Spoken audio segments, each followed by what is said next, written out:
round 3 of the Simrigs.com Octane Online Racing Sprint Series from Circuit of the Americas, or as I like to call it, the American Parking Lot. I am Sean Muller, bringing you all the action this evening, and joining me in the box, as always, is the one and only Alexis Bowen. Good evening. Hello, Sean. It is wonderful to be here, back for some more Sprint Series action, and we are here at Circuit of the Americas. We are, of course, located in Austin, Texas, home of Tex-Mex and the American barbecue, and also the greatest college football team in the world, the mighty Texas Longhorns. Fantastic circuit, well, sort of a fantastic circuit, 5.3 kilometers, and it is one of Herman Tilke's scribbles. Yes, it is a Herman Tilke Creations, and it is one of the few Herman Tilke tracks to actually use the elevation like surrounding the track with the track design. It's been woven out of the at the terrain in the area compared to some of his other tracks where it's been just flat, boring crap. Yep, that's a very accurate description. Of course, it has more twists and turns than a daytime soap opera, 20 turns in total. With elevation changes, and also it's quite technical as well. And just looking at the weather there, we could have a bit of weather this evening. We did have weather last night, of course, in Split Sunset, so we're hoping for a bit more moisture there as qualifying is getting underway. A 15-minute qualifying session. We are running a standard sprint tonight, so it is a 60-minute race with 8 mandatory pit stops. Looking like the track is currently fast, so it is dry at the moment, but those clouds are looking very, very ominous. So a big hello to chat. Hope you are all having a wonderful Thursday evening. So we've got Paige in there, we've got Craig Dale, we've got Matt Powell, Megan, Shadow Racing, who is in the RSRs. Ooh, interesting. Of course, it is the last weekend of the mighty RSR in the WEC as we look at a Porsche there on track in, of course, Doug Wilson with the ultimate meme livery, the Rugrats Face Racing. Always a favourite of mine. So really tricky circuit this one. We saw times last night, I think 205s, 206s was sort of the Hollywood number, but sort of the average is around that 207, 208. Track limits are a big talking point at this circuit. There are quite a few spots where if you're just a little bit wide, you'll cut yourself there a bit of a track limit warning. And of course, we will be running a poll on what time we will see the first track limit drive-through. Yeah, I'm sure track limits will be a big talking point. Now, you're just talking about the times for about 205, 206. That, of course, we are running the full Grand Prix circuits here tonight, but there is an alternate layout around here that used to be run for, of all things, the V8 supercars, and currently the fastest lap time on that shorter circuit is a V8 supercar being run by Jason Bright. Well, at least race lap record there for a 33.5415 from 2013, I'd want to say. Oh, that's right. That was that ill-fated attempt to take the supercars over to America, which lasted, I think, 2 years? 1 year. 1 year. It was 1 year, wasn't it? It was the 2013 race. That was it. Because they did try a few international races. They've tried Shanghai. They've tried Yas Marina. They've tried Circuit of the Americas, but none of them are really stuck. Yeah, it's a thing with local race series. You know, it'd be like bringing a NASCAR race over here. Yeah, you might get a crowd, but I think the novelty will wear off pretty quickly. I mean, you used to have the old Oz cars. Yes, at the Thunderdome, that now resembles more of a overgrown parking lot. I have heard that they're looking to return it back to its old former glory days, so that will be good. Yeah, a bit of work involved, but yeah, considering there's grass growing through the actual banked oval, but you know, you never know. Right, back to some on racing areas. Arnisaskus in the little fellas. Oh, we didn't get a livery change this round. Of course, in the Porsche. The Porsche is one of the stronger vehicles around here. I've read a lot that it is quite good around here. Not that I represented that last night. but of course, fantastic race car. It is the best race car going around. I did hear a little bit of shade last night about the Porsche, but we won't get into that. Well, I mean, as long as you're not talking about that straight just there, then I reckon the Porsche is pretty good. Yes, it is fantastic, and it sounds amazing as well. So currently the track is still fast. It is a little bit overcast though. It's, that sun's trying to break through. Of course, the big Texas sun, biggest state in the US of A, of course. Or is it? Is Alaska bigger? I'm not sure.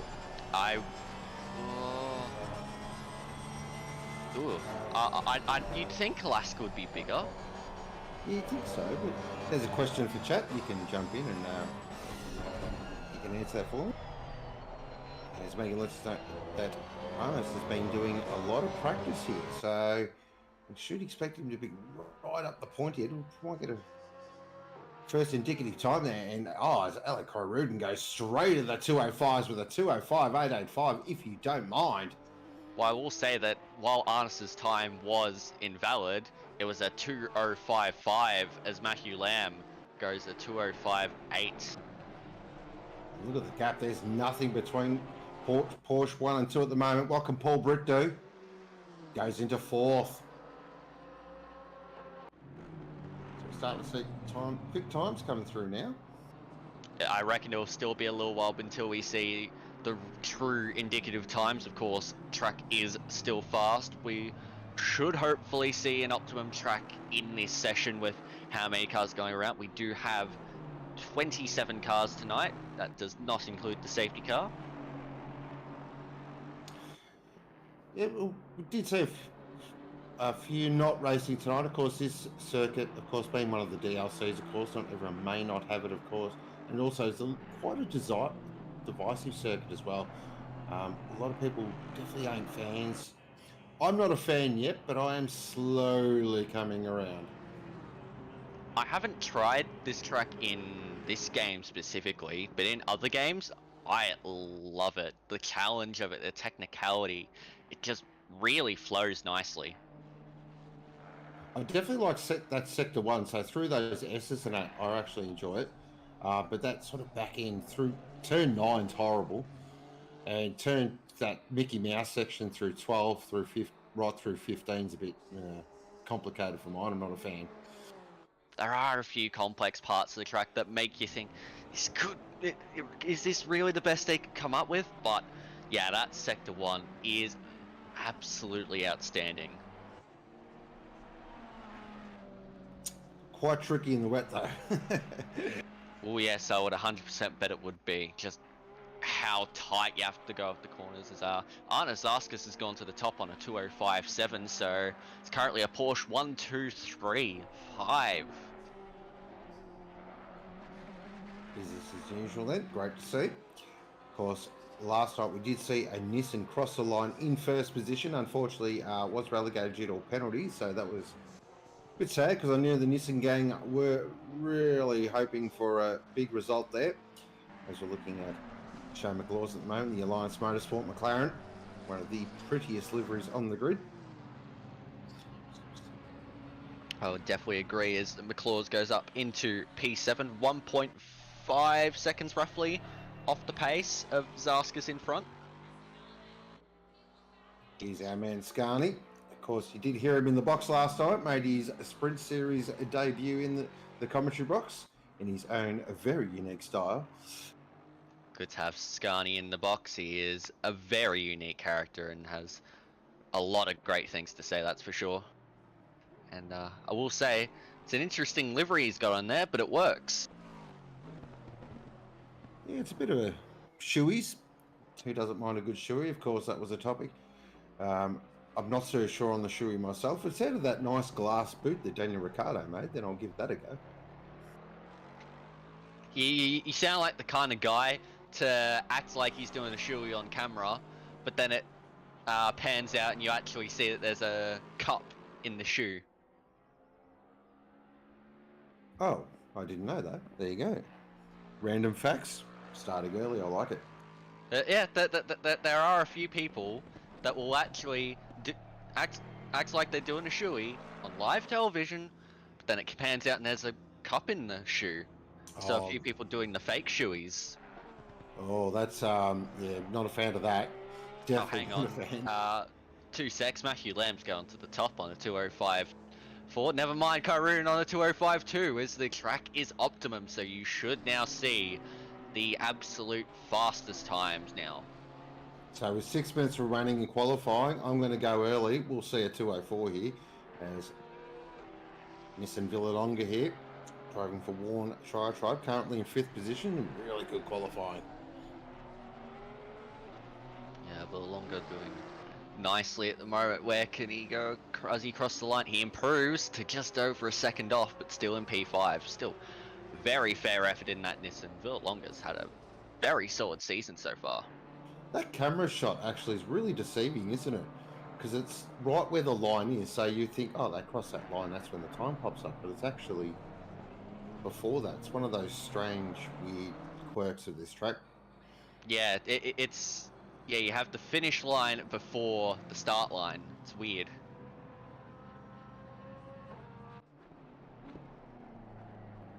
Oh, is that, yeah, that is John Sonika said. Must be nice qualifying on an optimum track. Yes, I agree with that.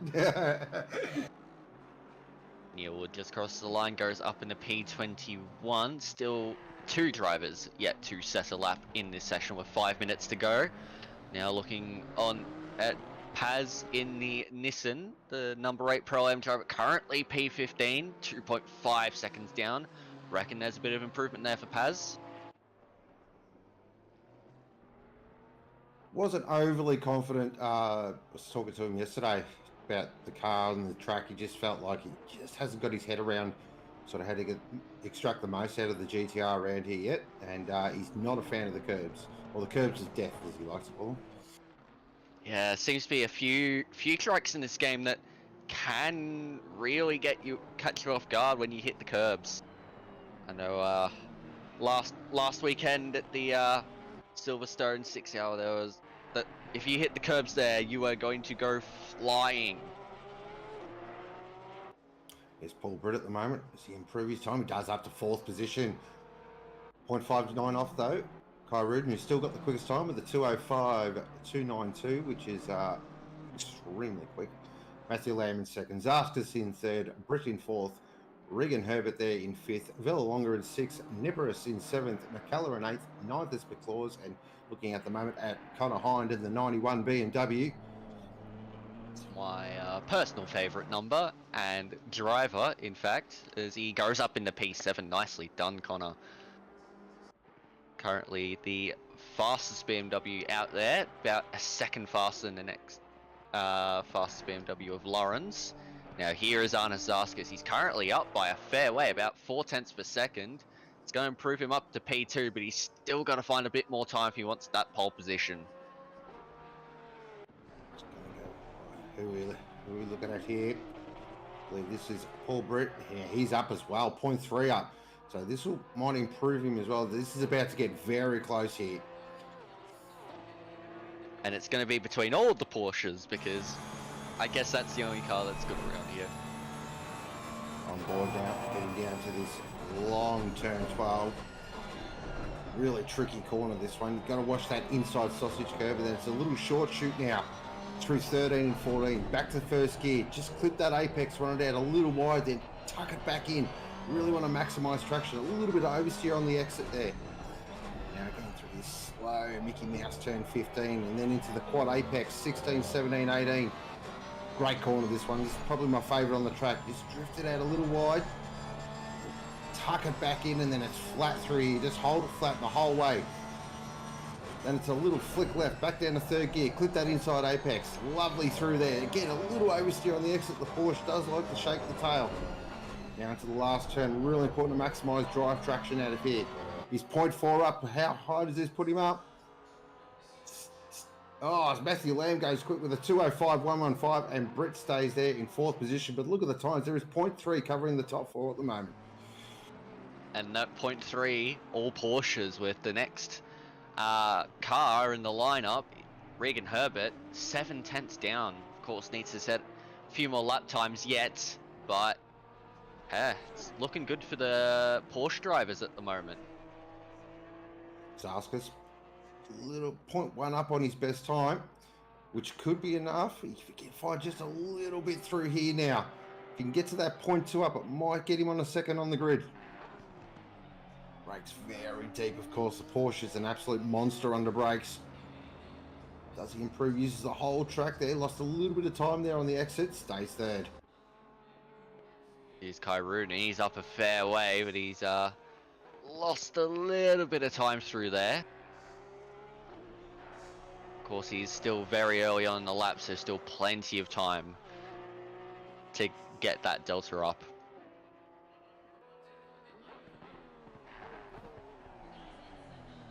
I've always, I don't know about you, I always find that green box extremely distracting. The green box at the top left-hand side of the screen. That would be the one. You see, it would be distracting for me if I could actually get a green box half the time. Very true. That's great stuff. But Kyrune has gained a little bit through this section now, but it's very, very tricky. You have to get your lines absolutely nailed. Look at that exit. He's gained about 0.2, lost a little bit, but we'll see what he can get through here. Again, it's this part of the track is where I feel you can just lose so much time. Oh, Matthew Lamb's nearly gone into the 204s. Oh, look at that. 205.050. That's a Hollywood number if I've ever seen one. Kyrune stays in P2. So it is a business as usual up the front. Is McCullough currently there in 10th. Now looking at Vettiger at the moment. Currently in 20th position in the Aston. He's 0.7 up on his best lap here, so will improve if he can just hold on to this throughout the rest of the lap. Of course, one of the most beautiful sounding cars on the grid. It looks magnificent and sounds it too. We'll see what Vega can do coming around the final corner in the Aston Martin. Currently in P20, where will he improve to? P15. Nice lap, well done. Good improvement. But it is Matthew Lamb currently on provisional pole. A couple of guys still running around just trying to see if they can improve here. Looking at Austin McNeil at the moment in the orbital oversteer entry. Does he improve? He goes up to 8th.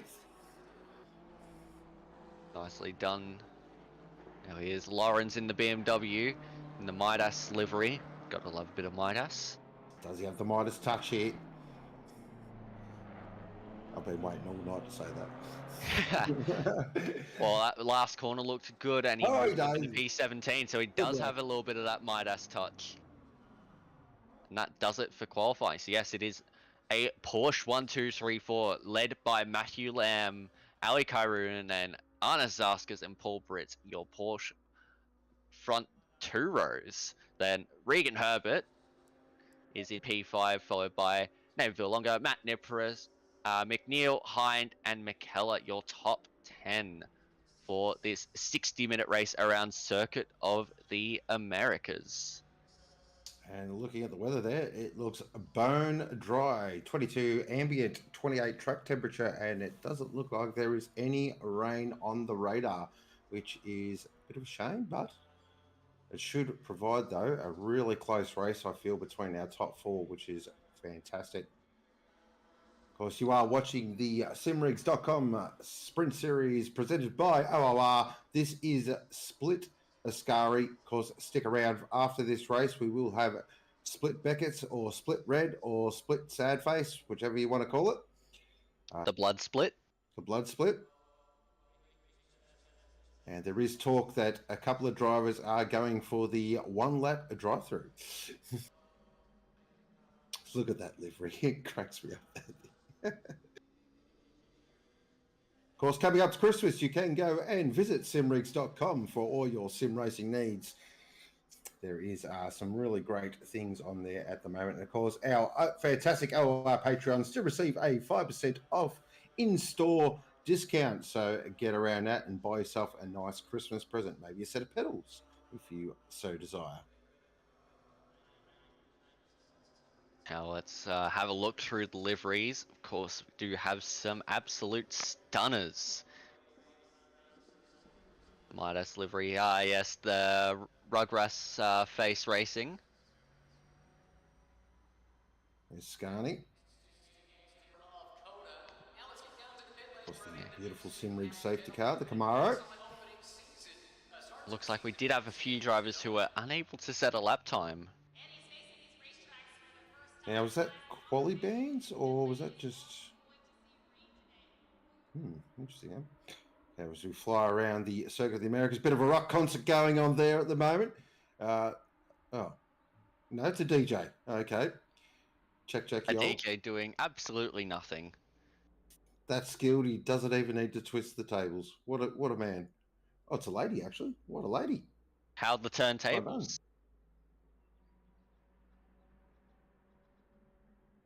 Top of this structure. I'm just going to call that a structure because really that's all it's a viewing deck. There we go. Yeah, it's the viewing tower at the iconic Surf of the Americas. I believe this is where the iconic Nyum guy from the 2018 F1 Grand Prix was situated.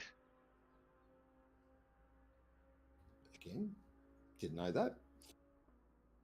Of course, we are in beautiful Texas.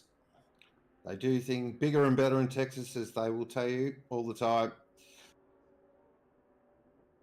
And actually, a little random fact, while we are waiting for the race to begin, the safety car to take control of the field, that Adelaide is actually a sister city to Austin, Texas. Make of that what you will. Yes, it's definitely a fact. I mean, is that trying to say that Austin is as boring as Adelaide, or is it trying to say that Austin is the more enjoyable sister of Adelaide?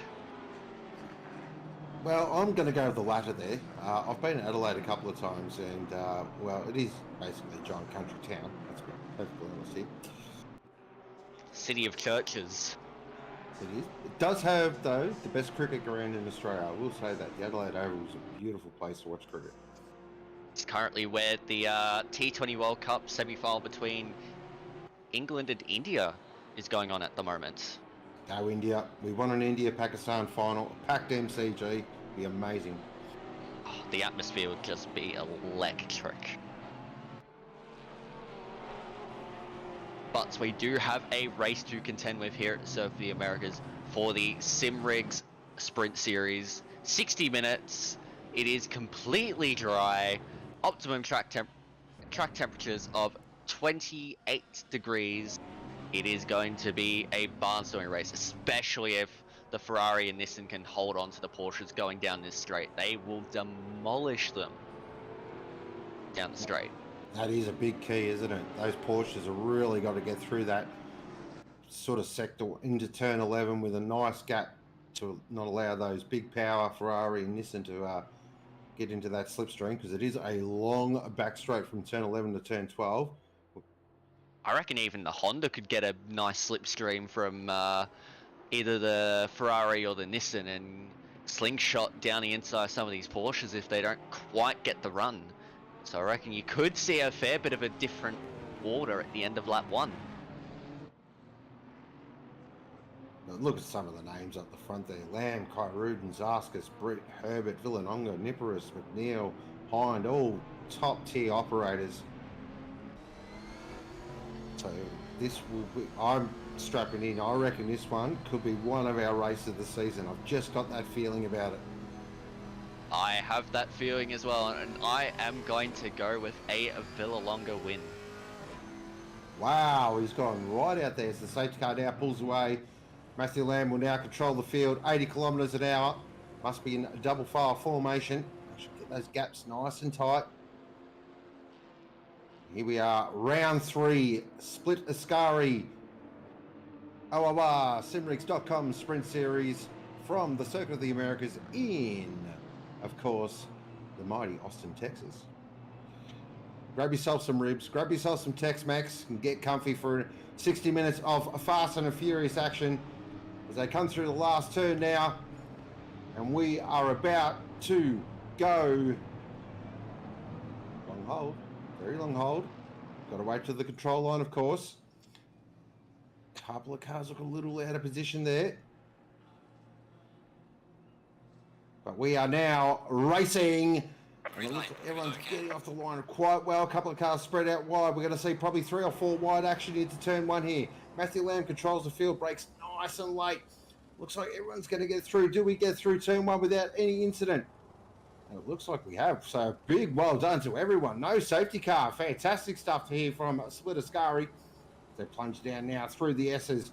4 Porsches leading the way. Regan Herbert's right there in the Ferrari though, so he's got to stick close here.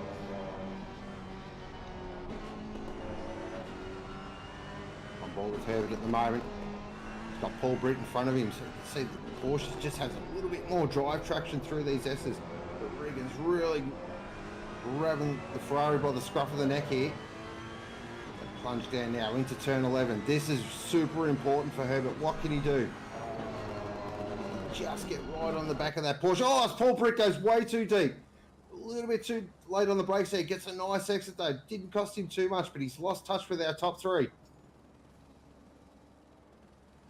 I reckon that running deep has cost Britt slightly, although it did actually catch Herbert unawares too. I think in the background that is Herbert going for the move and up into P4. It's got it done. Great move there from Herbert. Oh, Britt. No, it's not over yet though. Britt around the outside with the beautiful run. And look at this battling ongoing through the end of Sector 2, start of Sector 3.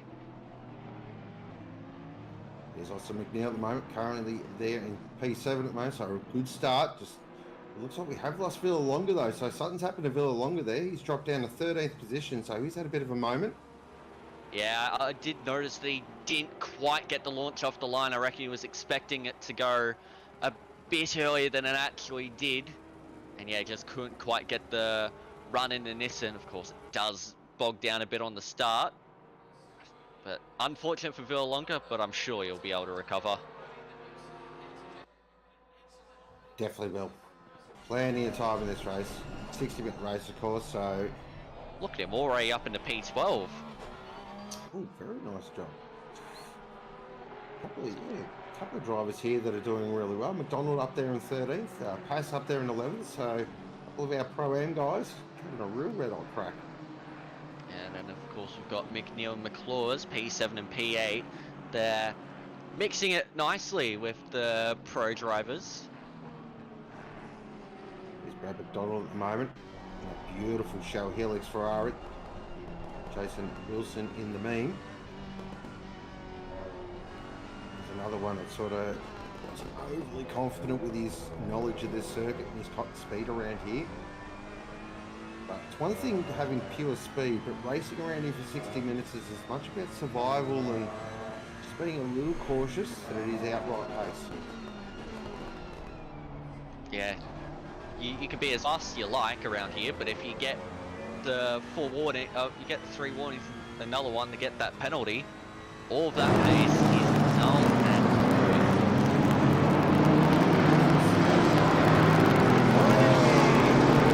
void. Across style. That was the Shell Ferrari of McDonald that went over those curves, as we see Shazwa Renza. Oh wow, that was that could have been a lot worse than it was, but thankfully they both got sorted out. There's Matthew Lamb up the front, already a second to the good. Kai Rudin's chasing hard with Zaskas right there with Kai Rudin as well.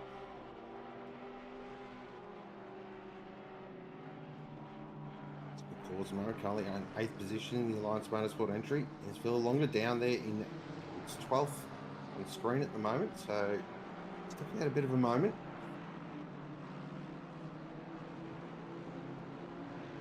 Back, it's Josh Hill looking at was that Davidson, who's just got past him.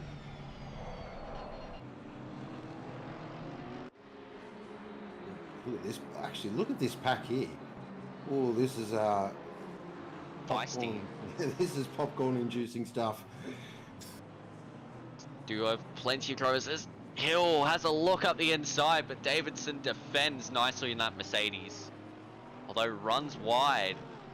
And now it's side by side going towards the S's. Who's going to give in? I think Davidson will let him have it. Yes, Hill gets there. Nicely done.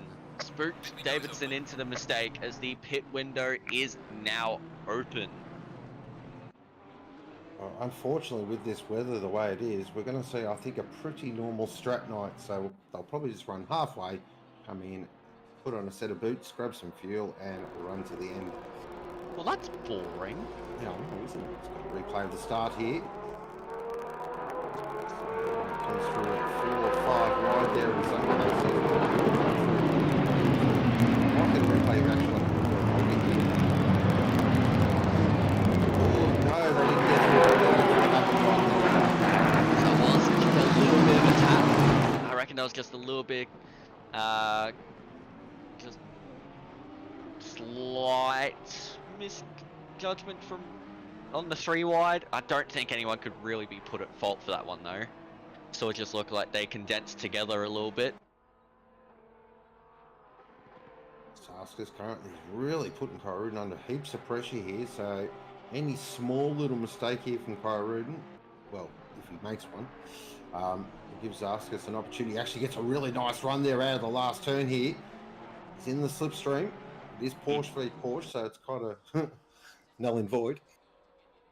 I think Zaskas lost a bit on the exit. He gained a lot mid-corner, but yeah, lost a lot on the exits. So we have car 11 picking up a 5-second penalty for causing a collision on lap 1. That is Appreciado in P18.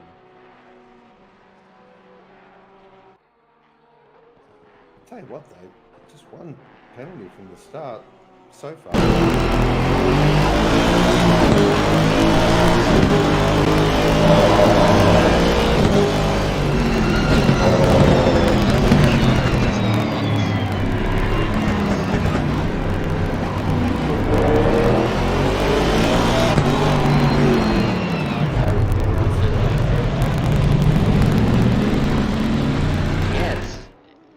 I don't think quite got the whole story from that on board. It can sort of see what happened. Yeah, I was just going to say, it looks like he just come back across on his line there a little bit. Yeah, just slightly, but I guess that just depends on where he was sort of situated on the track, whether he was right out on the curb or... Oh, off curb.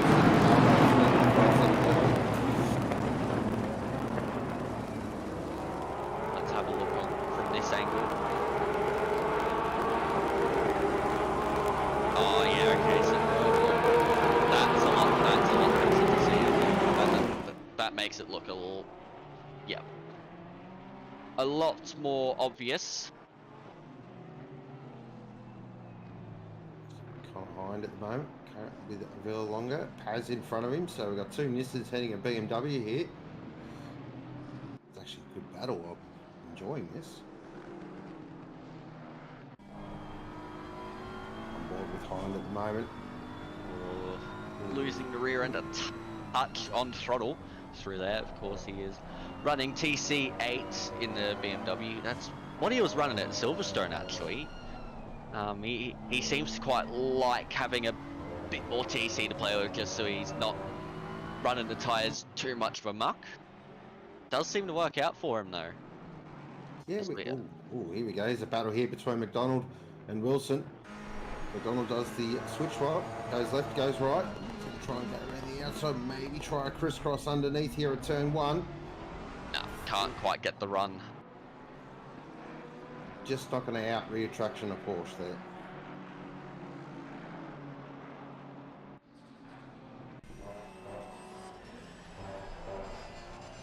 Oh yeah, I was about to say through the S's, looked like McDonald was gaining a little bit, but he does seem to be struggling a bit through the S's, does McDonald. Just maybe trying to run a little too much speed.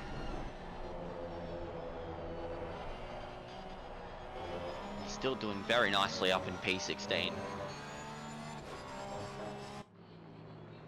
Yeah, I've never driven, as I said, I haven't done many laps around here, so I'm not too sure what car does what around here. I know the Porsche was pretty quick in the right hands, but it's also pretty sketchy in the right hands as well. Did a couple laps in the Ferrari, felt okay, I guess. I think in the Porsche you just gotta remember Porsche things. Yeah, that's true. He's Neil Wood at the moment, currently there in 24th position. Of course, driving for Trans-Tasman Motorsport. He's chasing Shazwan here.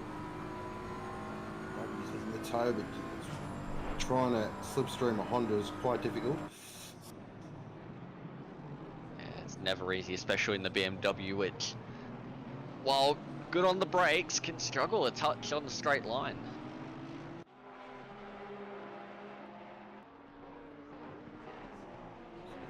Ty Rubens just dropped Zarskas here a little bit, and Regan Herbert is right there as well. So the battle here for second position is going all the way. Lamb has pulled out a bit of a gap now, 2.7 seconds to the good. Just Lamb doing Lamb things. Standard operating procedure. Moving a little further back, this is Doug Wilson now looking at Lawrence into turn one. Can he use the late braking at the Porsche? Has a look up the inside, but you won't outbrake the BMW even in that Porsche. Gets very, very close to the rear end. I reckon it's only a matter of time before Doug Wilson gets up the inside of James Lawrence in 501 BMW.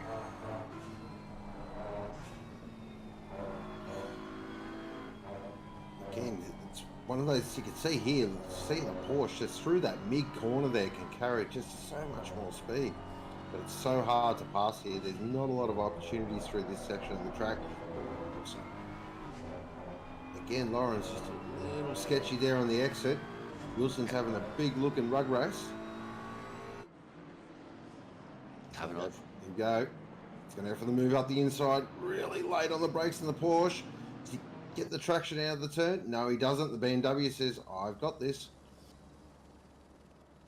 Now this is probably a fight that the Porsche might be able to win somewhat in the straights, because the BMW is not the strongest in the slipstream. We'll see what the Porsche can do. It's going to be close, but McDonald is right there. Rugras goes very deep, way too deep, and he's lost a position to McDonald too. So just misjudged there from Rugras, and he's lost a position trying to make one. He's looked very loose on throttle, so clearly not happy with that mistake.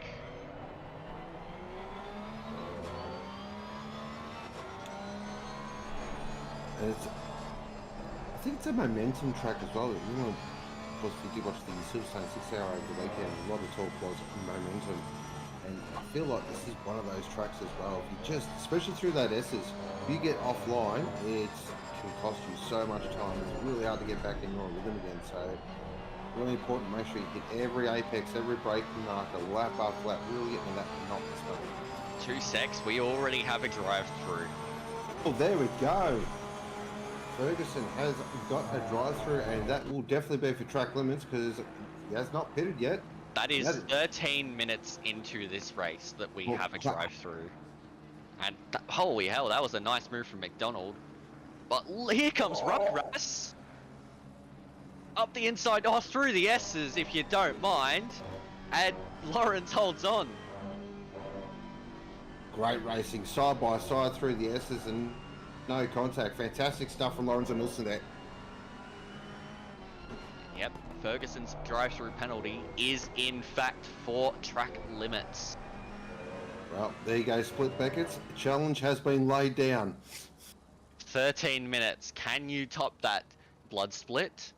That is the question.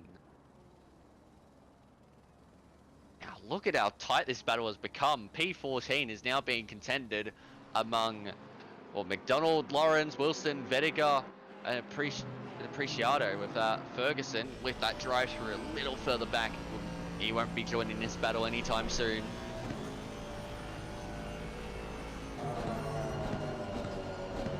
Appreciado has, of course, carrying that 5-second penalty from that lap 1 incident.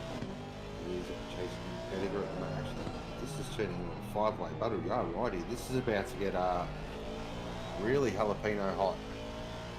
It is going to be a very, very spicy. Of course, Texans know a lot about things when it comes to spice, but I'm sure they've never seen something like this.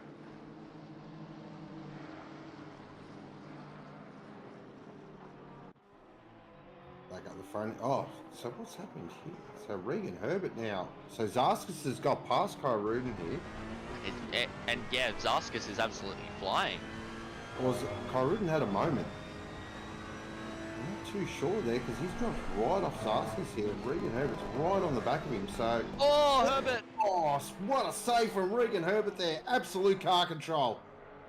Oh, that was intense from Regan Herbert. Oh, as we have two drivers pick up out of position at race start penalties. Car 91, Connor Hine, and oh no, car 180, Nathan Villalonga. I think I've well and truly jinxed the man. You may need to hand in your membership for the GTR fan club there. I'll just have to make a larger donation to the GTR fan club next time.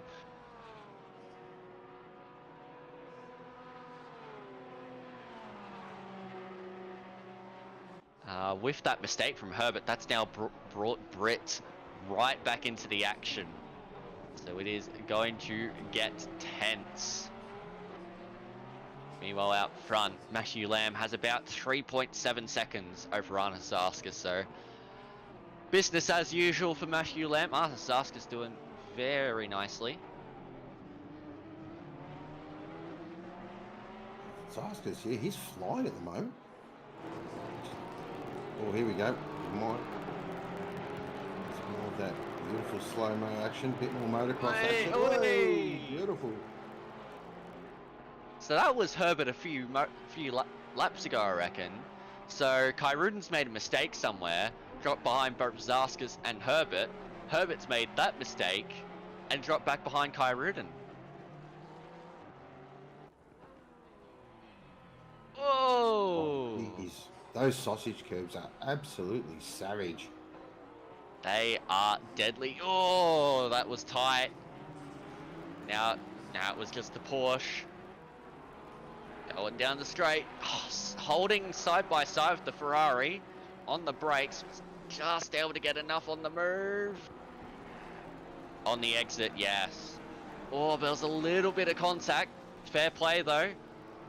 That was some real tight side by side racing between these two. Wow, look at it. Herbert was still trying to fight back around the outside. Still more contact made between them, but Kyruden finally got the job done. What a fantastic exchange. That's some of the best racing we've seen all season. That was brilliant to watch. Yeah, McClaw's at the moment, down there in...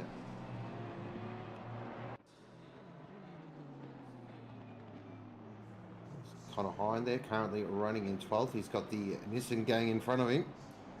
We'll be very keen to get past those two, but that will not be an easy task. Oh, and of course he does have that 10-second penalty laying over his head for being out of position at race start. Another penalty went through. Car 14 with a 10-second penalty for causing a collision on lap 4. Car 150 picks up a 15-second penalty for collision on lap 1. That is Josh Hill. Oof, that's a big whack with the old paddle. Yes, the paddle is growing ever larger. Here is what happened to Kyruden. Going through the S's. Oh, just lost the rear end mid-corner. It's interesting. And yeah, it just comes back on track behind Regan Herbert. Of course, gets past Herbert. Yeah, out front, Matthew Lamb is on fire as usual. It's just absolutely nothing that stops this man.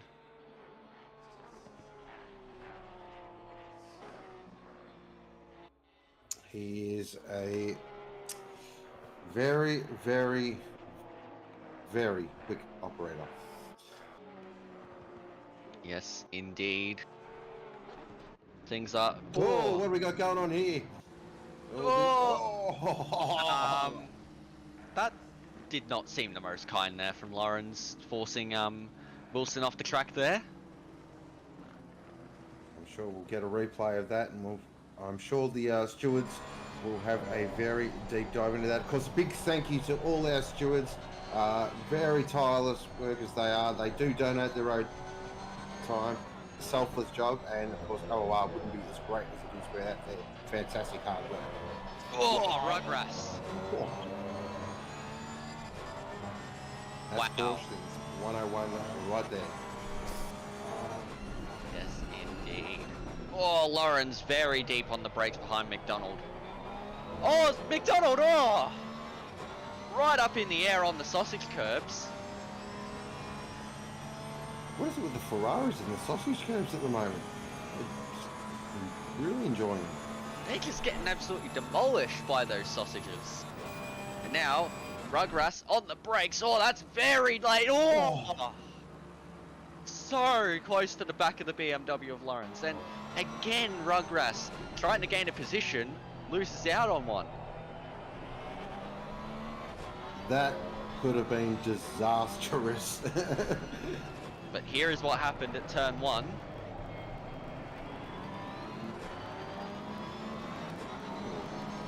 I'm not too sure what to make of that. Yeah.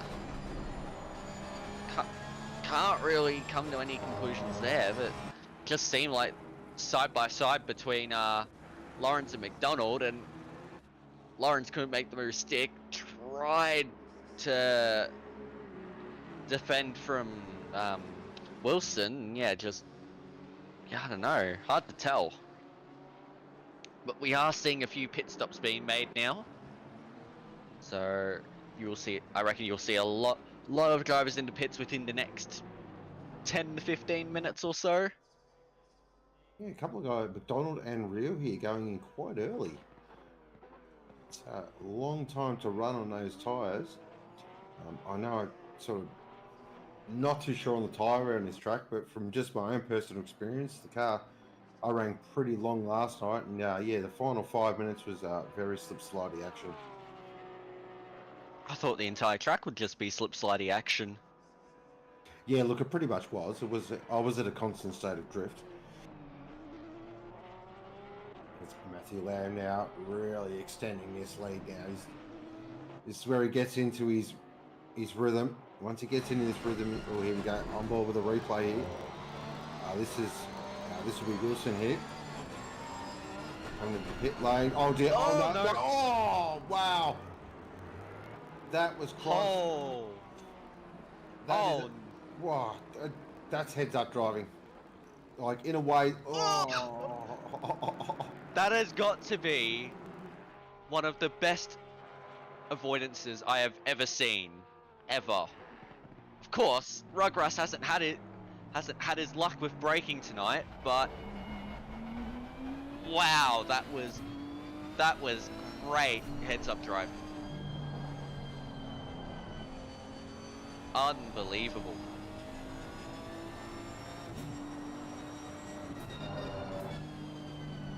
As we see Matt Nepris is into the pits.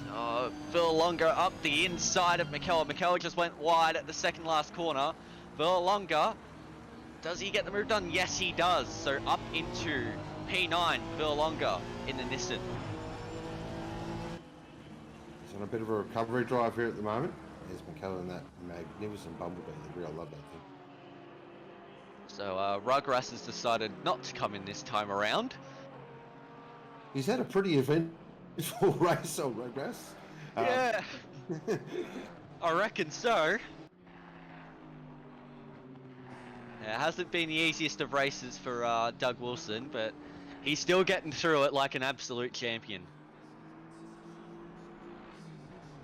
And that's what we love to see.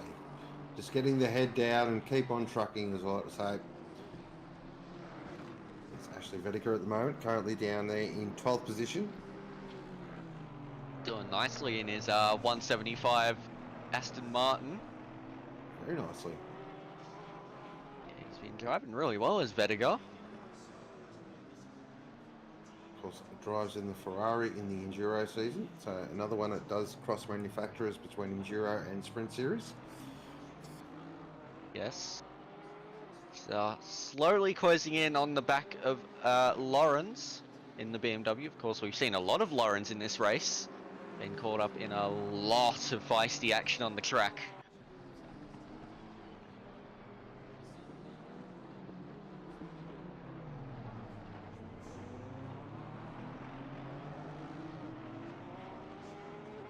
Whereas slowly approaching the halfway mark of this race, has produced some action so far as we take a look at replay. Oh dear. Oh. Oh wow. That's Josh Hill there, and he's actually chasing his CP Motorsports teammate, Alex Pass.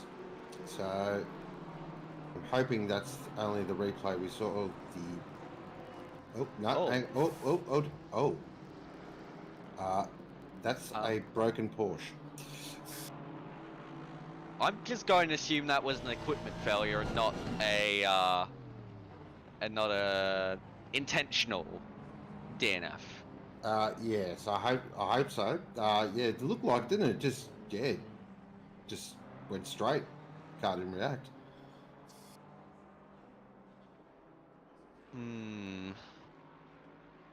We'll have to see about that one later on, but Vediga and Rugras has decided to come to the pits this time with McNeil and McKellar also in the pit lane.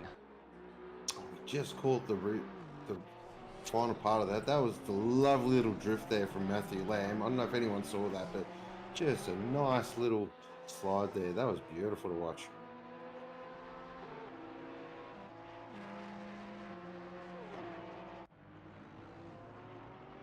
Regan Herbert and Kai Rudin still attached at the hip here.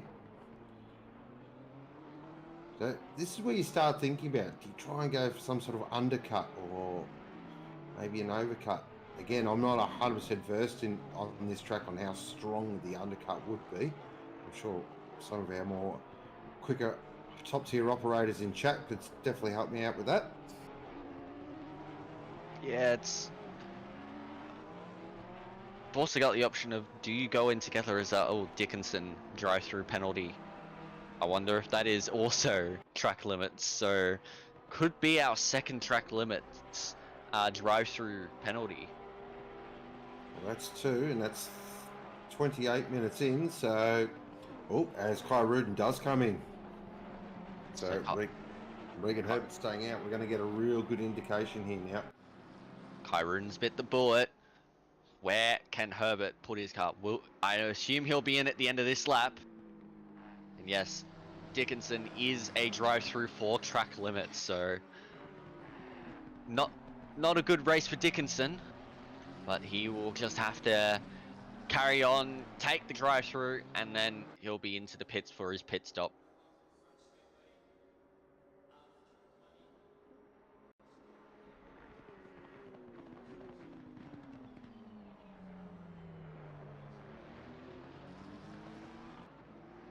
Currently on board with Naperville Longer is moved up into P5 with all the pit stops going on around him.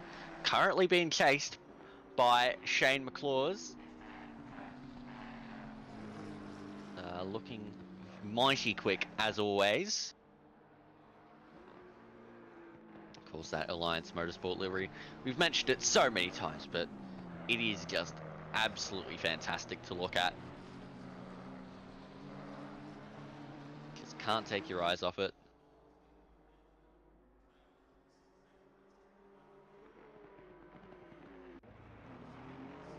Here's Derek Nagel in P13. Just looked to make a bit of an error at turn 1 before. That beautiful team Lotus Aston Martin. Absolutely stunning that thing is on track. He is actually the driver just ahead of Ali Kai Rudin. Well, that shouldn't make him too nervous. Yeah. I reckon he'll be completely calm in the driver's seat at the moment. Absolutely no problems whatsoever.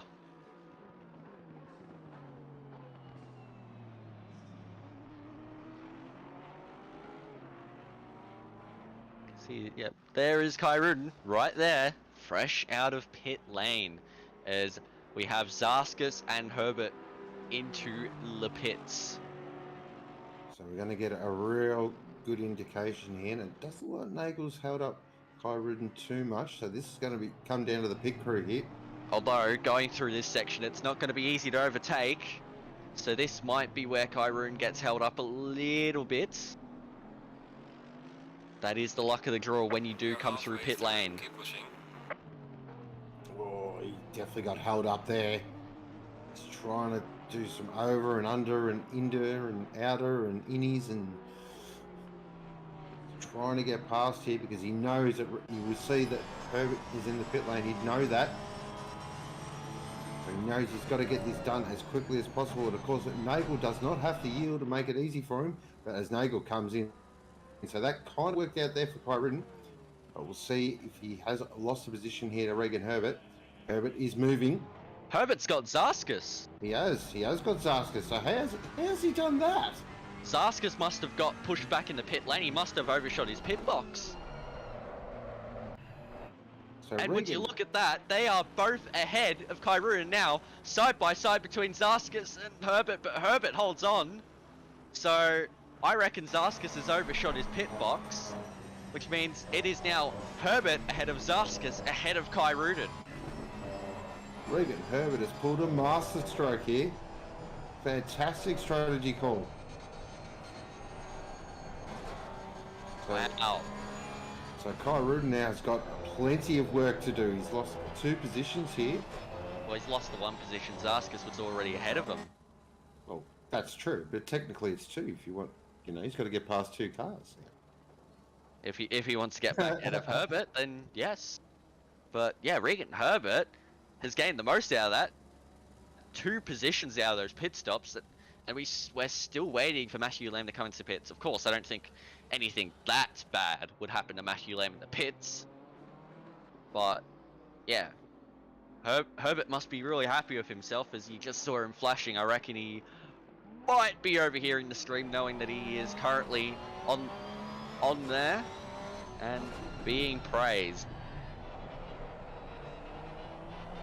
This is great stuff. I did have a gut feeling we were going to get a bit of a slobber knocker tonight, and it has not disappointed. This fight for this podium position is going to go all the way towards the end, and I am very excited. It is going to be very, very spicy indeed. So looking here, he looks racy, Zarskus, doesn't he? And here comes Britt moving in pit lane. I don't think Britt will be able to get Zarskus or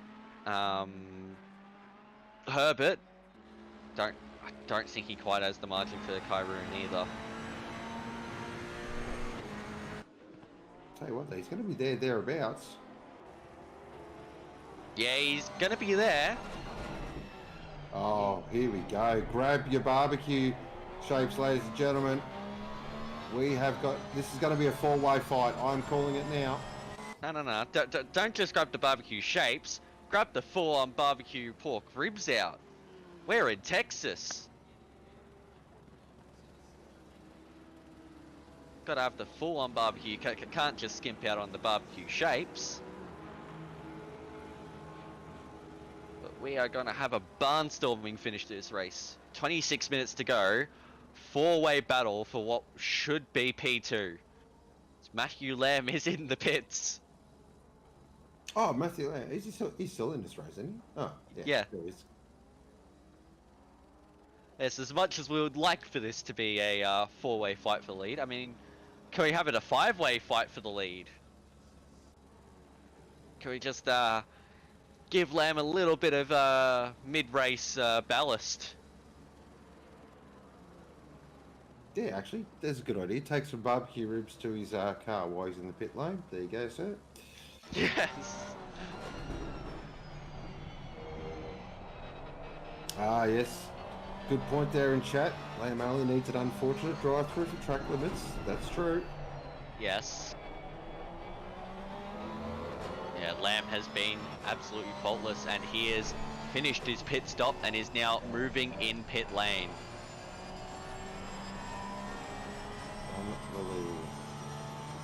This is the battle we're all looking forward to, because this one is going to be a beauty. And Davidson, in the nick of time, gets out of the way into the pits as car 58 gets a 10-second penalty for speeding in pit lane. Car 58, that is a little further down, I would imagine.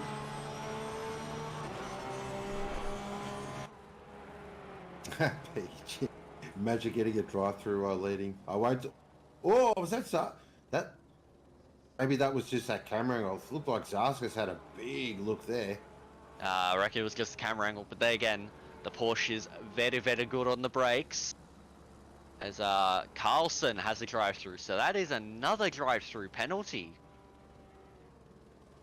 Yeah, was that for pits or was that actually a legit track limits? Because if it is, that's our third so far. So I have a feeling that might, yeah, would it be the third or fourth? Because I have a feeling Appreciato might have picked up one earlier too. So Split Ascari definitely watched Split Sunset last night and did the old hold my beer, please. Also, that 10-second penalty for speeding the pit lane was for Neil Wood. Car 150 had 2 drive-throughs. Wow. Wow. So that was car 150. That was Josh Hill, who is I believe Josh Hill disconnected. 2 drive-throughs. That is savage. I have a feeling, I don't want to put blame on him, but I have a feeling that might be why he went off at turn 1 before. Just not happy with the way things were going, which is very unfortunate. You never want to see something like that. Yeah. Look, it is plausible.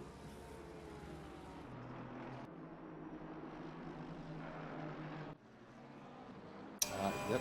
Okay, we got confirmation there. Ragras with Doug Wilson at the moment. He's chasing Alex Pass. This gets a little bit sideways there out of the corner. This is going to give Wilson a real big look. What can Ragras do? Paul Pass is probably looking at that rear vision mirror going, oh God, what is that? Wow, Firelord can't even keep track of how many drive-thrus there have been in this race. That is insane. Normally he's very, very good at numbers. This good battle here between Pass and Wilson. Oh, gets a little bit too much curve there, Wilson. That's going to compromise his exit speed, and he definitely will not catch that Nissan in a straight line. And just lurking in the background there is Vediger as well. So if these two start really getting the fisticuffs out, Rugras wide though. Oh, what's that? Was McKellar who just dropped back a little bit. Yeah, it looked like he had a really interesting exit there out of turn 1. So he's going to be under pressure as well from Pass. So this got a potential to be a bit of a 4-way fight here.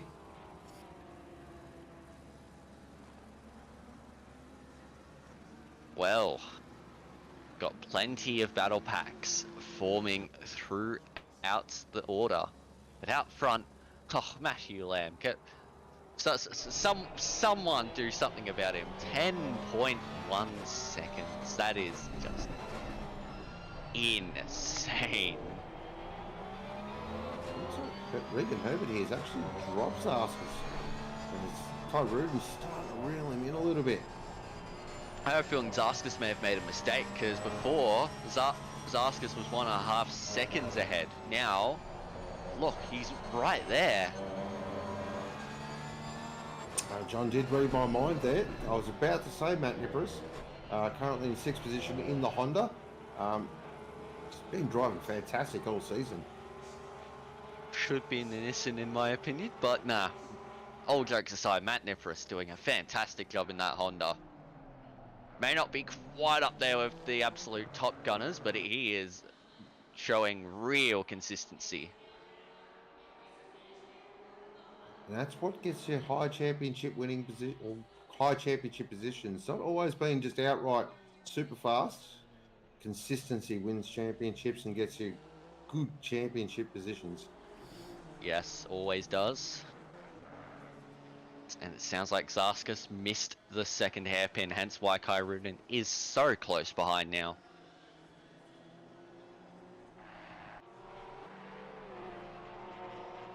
Amazing.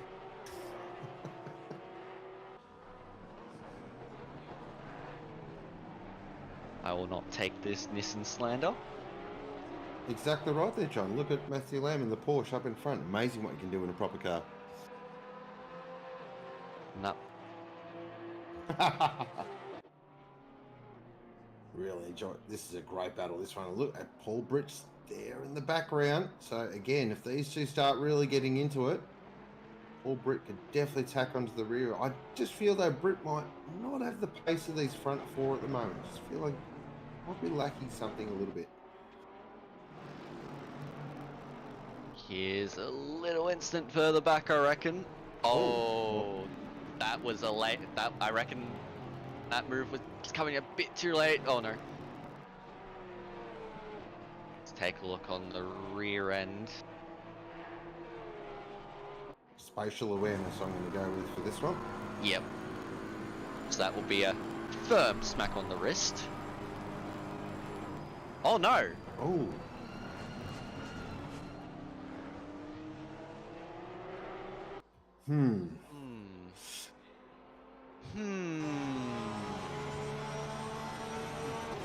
Was that braking marker considered to be correct, is the question.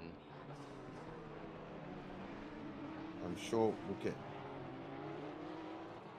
could be a misjudge of a braking marker. Yeah, that was an interesting one. The question is, who misjudged the braking marker? Because the Mercedes broke, but the BMW was not having any of it. And the BMW seemed to go on for a little while before braking, and it still looked like it made the corner. So I don't know what happened there.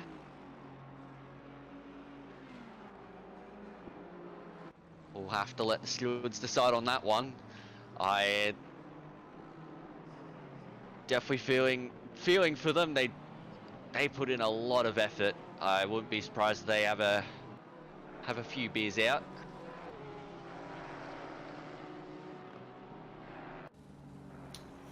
So we've got here currently Wilson at the moment, who's definitely gets the popcorn award for most exciting race. Well, Kai Rudin still right on the back of Zaskus, and my pick for the win earlier on, Phil Longo, may not have had the race we all wanted, but after that 10-second penalty and that little incident on the start has recovered nicely up in the P8, so still performing nicely in that Nissan. It's a very nice recovery drive here from Villalonga. And he's slowly reeling in McClaws, so could still have P7 here, which will be a great result. Shout out to Sable as well in the 24 McLaren, of course, the best racing number, the number 24. No. 91 is superior. Look, I'm happy to put that to a poll. Oh, go on. Or we'll get the poll running. But, I mean, if you're looking in terms of this race, yes, number 24 of Seville is much higher up as we take a look. This is Zaskus missing the hairpin, and oh, he misses it by a long way. Wow, that is that was very misjudged. That is called the old no danger of hitting that apex. Yep. Who needs to hit an apex anyways? Kyrun, jeez. They do say in the Porsche chat we were talking about it, if you can drift, if you can control the drift on the Porsche, you can drift with any car in ACC. Yeah, this is why I don't drive a Porsche.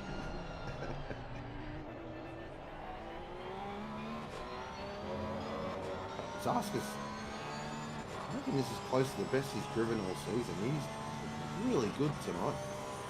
Yeah, like even with the mistake, he's like Kai Rudin he's slightly closing in, but Zaskus is still about same distance behind Herbert as he has been this entire race, or this entire stint, I should say.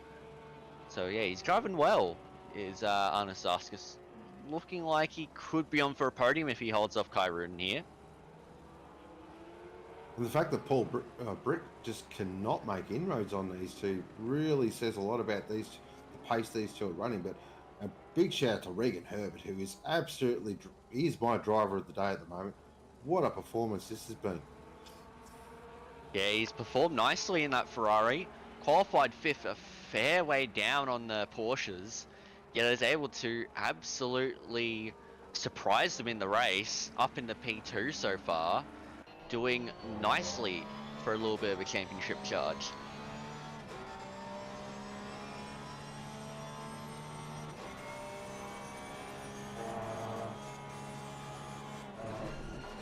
So 14 minutes, 30 to go. You are watching, of course, round 3 of the OOR Simrigs.com Sprint Series from the Circuit of the Americas. This is round 3, of course. Coming up after this is Split Becketts, or Split Blood, or Split Sadness.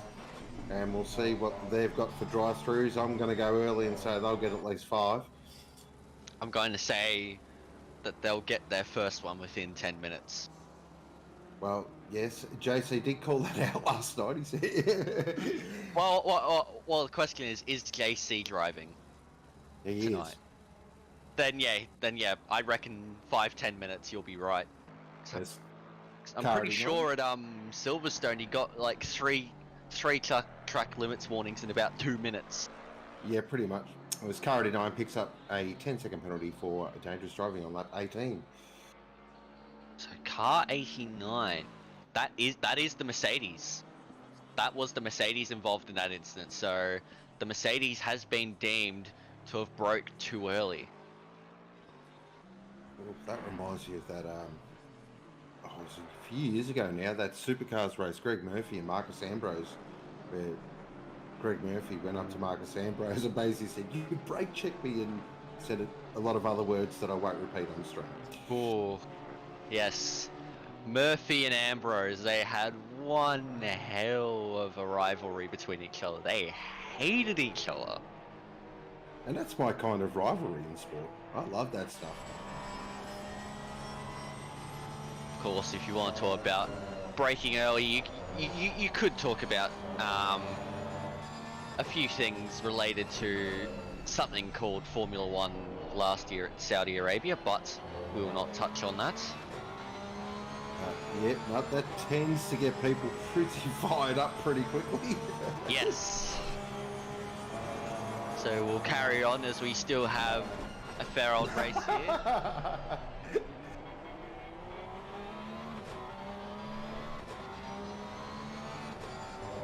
Still have a fair old race going on here at Circuit of the Americas. Definitely not at Auto Club Speedway. Kai Ruden still looking very strong behind Anastaskas.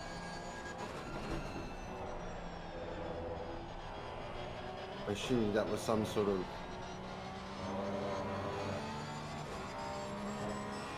It's something. It's So I'll something. say. There we go. Ah, Thanks, Mal. cheers.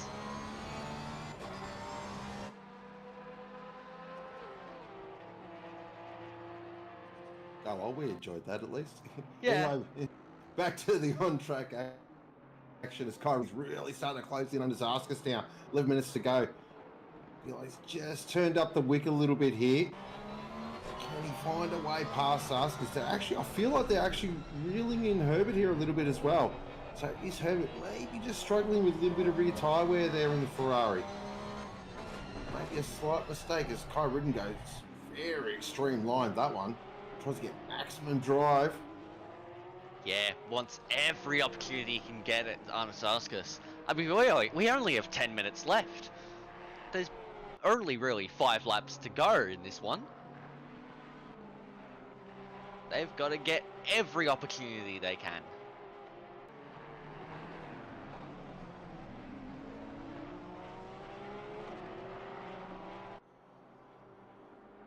But yeah, look at how tight it is.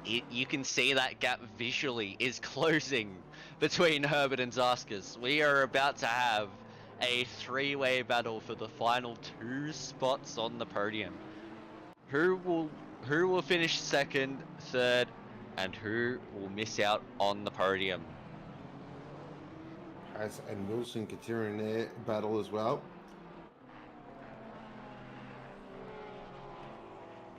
Of course, Regan Herbert, a part of the Worn Tyre tribe. I wonder if the Worn Tyre part of that is more relevant than the tribe part of it at the moment. So yeah, take a look at the celebratory. I mean, I don't know why there's so many people at the DJ where there's just stand there doing nothing. Clearly, I must be playing some epic Oh! tunes. Oh, okay, that's a blue flag car. Never mind. Yep. Whew. Oi! Oh, that will come with a whacking stick for sure. There seems to be a bit going on there. That was Carlson.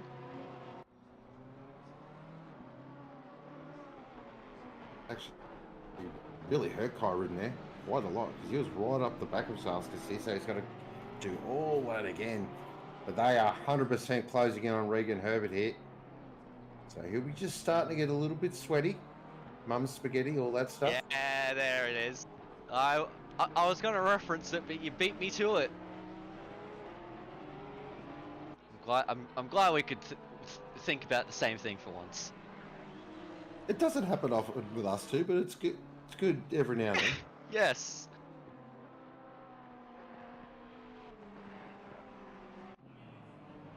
Looking back here at Charles Clark in the number 18.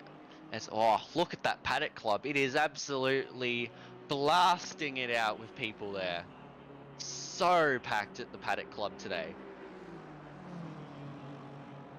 Yep, so no B-grade celebrities trying to revitalise their career in there, which is good to see. Or no, Tim Cook's waving the flag.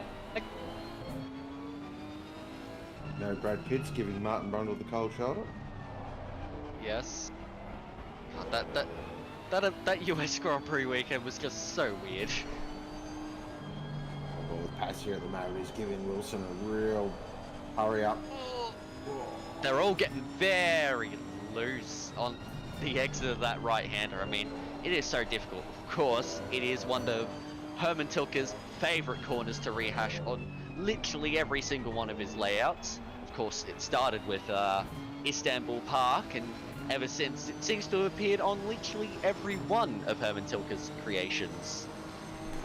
Now he's going to try and go up the inside here at turn 1. Can he outbrake the Porsche, which is very difficult to do. So he's pulled that up. But Wilson holds it around the outside. A great bit of driving by both drivers there. Fantastic.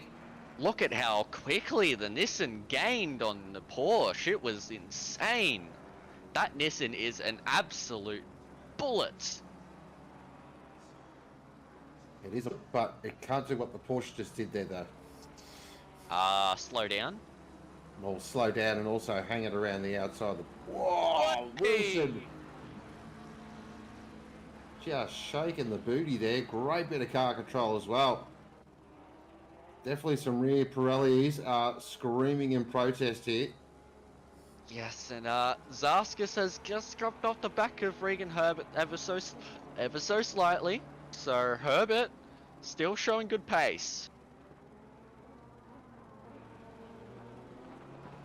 Really has drove out of his skin here. It's Kai Rudin. He's closing back up here at Zaskas. So he's got 6 minutes to maybe pull a bit of a move, see if he can get onto that final podium position. It's going to be difficult though. That old saying in motorsport goes, catching is one thing, getting past is something completely different. I mean, you could always take the mentality of if gap car, but a lot of the times it doesn't work. Yep, the old lick stamp sended approach. Which yes. Works, in my opinion, 3 times out of 10. 80% of the time it works all of the time. Spot on. Oh, someone's bogged in the car park. Oh no. Oh dear, call the big GMC tow truck. I reckon you might need more than the GMC tow truck.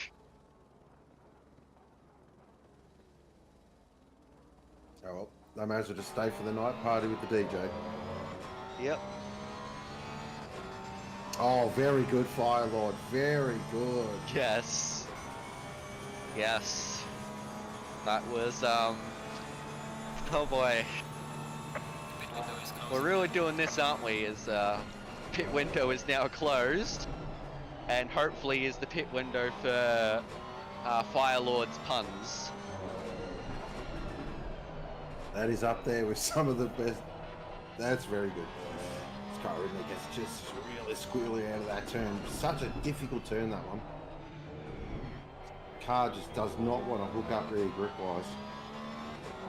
Yeah, they're all really struggling now. I don't think you'll see too many more moves. Through this fantastic quad apex.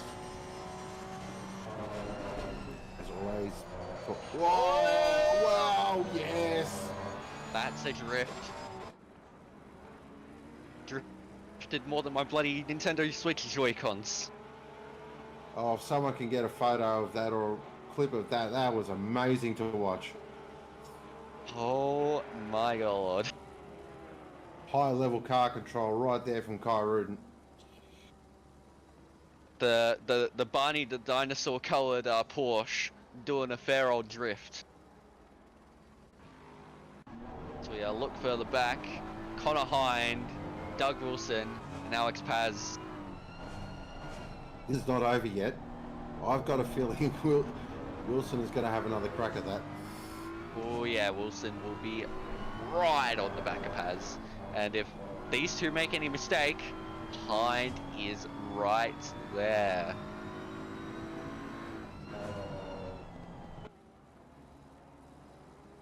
It's gonna get exciting now. Oh no. Jesse McLean, please no. Jesse, you're better than this. No. Stick to your rejoins, Jesse.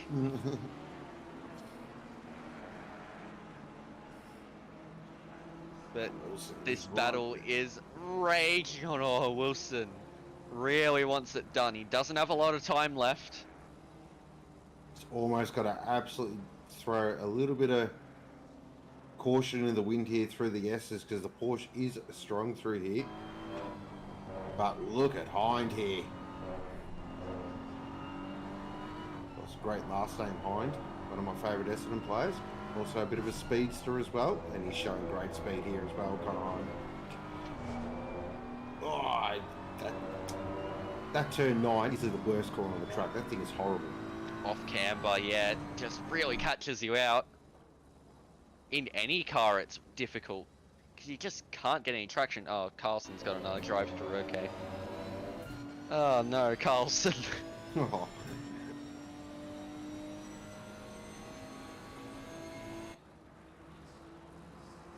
Has just skipped away here a little bit. So the extra lap. What? Look at this. Zaskas is right on the back of Herbert now. What's happened? Has Zaskas just been absolutely flying because he's left Kai Rudin in the dust? It could be Zaskas is flying. It could be maybe Regan Herbert's got his fuel slightly wrong because they are going the extra lap, as John's pointed out there in chat. This will be really interesting here. Look at Zaskas. He's looked racy all race, and he's got the bit between the teeth here. Really needs to stay on the back. He cannot let that Ferrari, though, skip away, because especially here, because you will not be able to catch the Ferrari in a straight line in the Porsche. I mean, you could try if you attach a rocket to the back of it. Just don't think it would quite work out, although in the slipstream he isn't losing any he isn't losing ground, that's for sure. Yeah, even though it's a long straight on paper, it looks like it's not. I don't feel it's that long. Oh no! That's it. Yeah. Yep. You're not getting another opportunity there, Zaskas. There goes all of that hard work. Put the cue on the rack, get comfortable, enjoy the last lap, and Well, it's not the last lap. well, the last, this, you know what I mean. Because Matthew Lamb is going to go around for another one. So Matthew Lamb, what a performance this has been. He's going to get a bit of a Hollywood lap, as I like to call him. He is, let's be honest, absolutely brained them. He is just being classy as always. Matthew Lamb doing what Matthew Lamb does best. Just absolutely flies. But look at this battle. It's still going. Oh. Wilson and Hind will be licking their lips behind Paz right now. It is going to be so tight to the end of this race. Question is, can Wilson just get a little bit of drive out of a corner? I get the feeling here Hind's just playing a bit of a patient game. It's just like, oh, there we go. Yes, I finally got one this evening. Got one from the cockpit. Oh, I was about to pull that line too. They're going to have one more. Wilson's going to have one more lap to get this done. It's going to be difficult. That Nissan is so hard to get past. Further back, I think that was Clark getting past Vesiger for P17. But out front, Matthew Lamb, it's just being classy. Firelord car 15 disqualified for being too fast. Yeah, that's just been the way this race has gone. Matthew Lamb again dominating, nearly 15 seconds in front of Regan Herbert. You just don't hear of it. You absolutely don't hear of it anymore. It's been an absolute class performance here from Matthew Lamb. He's going to extend his championship lead. He's a benchmark operator and he's going straight to the top once again. What a performance. Second position, it will be Regan Herbert, my driver of the day. A fantastic drive for the World Tri Ferrari, and he will finish in P2. Zarskas will finish in P3. Fantastic drive from Zarskas as well. Kai Rudin there in 4th. Britt in 5th. Niparis, a fantastic drive there in 6th position. But we're back to this absolute barnstorming battle between Wilson and Paz. Can Wilson do it? Well, Hind's caught back up to this as well, so he is right there for the to pick up the scraps as we take a look. And look at this battle. Seville, McDonald, Lawrence, McKellar, where's this been? Look at this. Bumblebee versus Midas versus Shell. Oh, this is a classic. Look at the wheel work on McKellar here in the Honda. He's just absolutely all over that wheel. McDonald was loose. Will that open the door for Lawrence? No, he rightfully so. He holds back and allows McDonald to take P11. So it'll be Seville P10, McDonald P11, Lawrence 12th, McKellar 13th, and Paz will hold on for 14th ahead of Wilson and Hind. Then you'll have Clark and Vesiger, I believe, before you get to our AM class winner in Eric Scarney in the Lexus. Oh, get around Scarney. 19th position, great drive. Well done, Ascari. He'll be excited about that. I'm sure he'll let us all know about it as well. Great drive. Then you've got Mike Rio in P20, followed by Ferguson and Appreciato will be the last driver on the lead lap. Then you have Nagel, Wood, Dickinson, Carlson, Davidson, and Shazran Redza, who seem to have pulled up early. Either that or he really is just 3 laps down. And that does it for Split Ascari. Another classic installment of Split Ascari action. It is Matthew Lamb that takes the win. Regan Herbert in 2nd. Zarskas there in 3rd. 4th, Kai Rudin. 5th, Britt Niparis in 6th. Villalonga there in 7th. Great recovery from Villalonga. McClaw's there in 8th. 9th is McNeil and Sabel there in 10th. In our Pro-Am class, it is McLaws, McNeil, and Sable. In our AM class, it is Scotty, Nagel, and Dickerson. But what a fantastic night of action. A big thank you does go to my good friend in the box. Alexi, any final thoughts? Wow, that was quite the race. Probably didn't quite have as much action as we were expecting, but the action we did get was astounding to watch. Some car control was insane, and yeah, some really nice moves attempted by the drivers.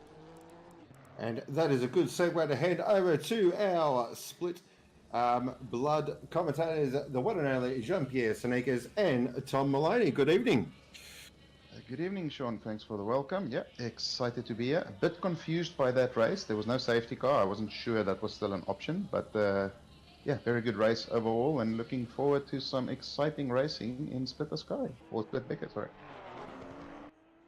Yeah, thanks as well, Sean. Definitely looking forward to seeing what the potent split for content can come up with today.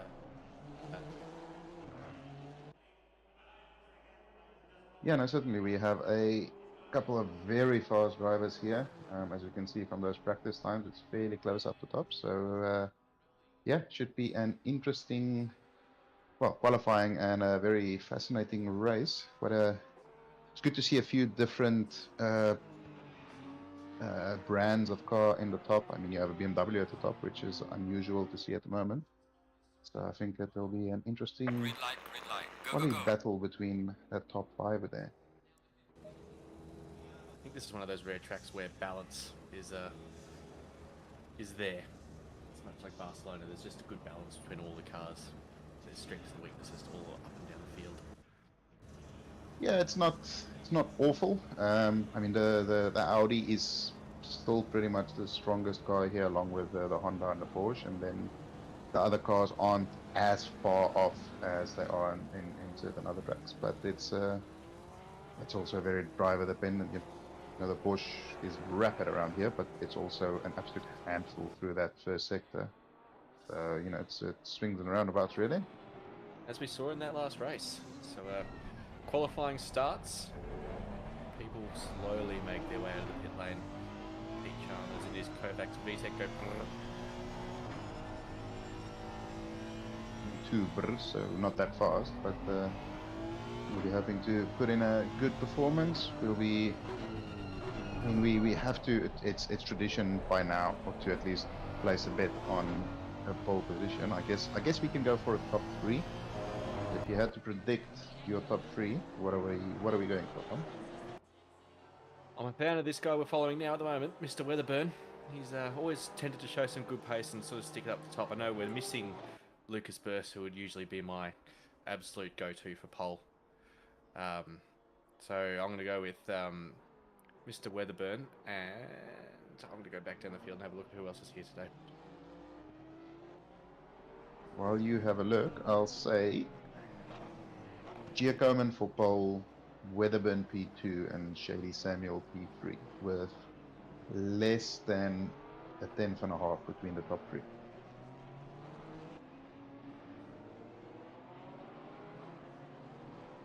Yeah, I'll back that in too. Not very original, but it makes sense. Yaboo.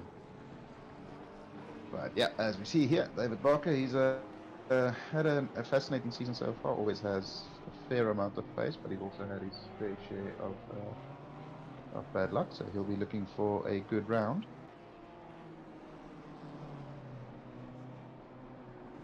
While we're on that camera, I just have to get it out that the observation deck at Circuit of the Americas was constructed by a company called Patriot Erectors, and that just made my day. So I just hope it makes somebody else's day as well.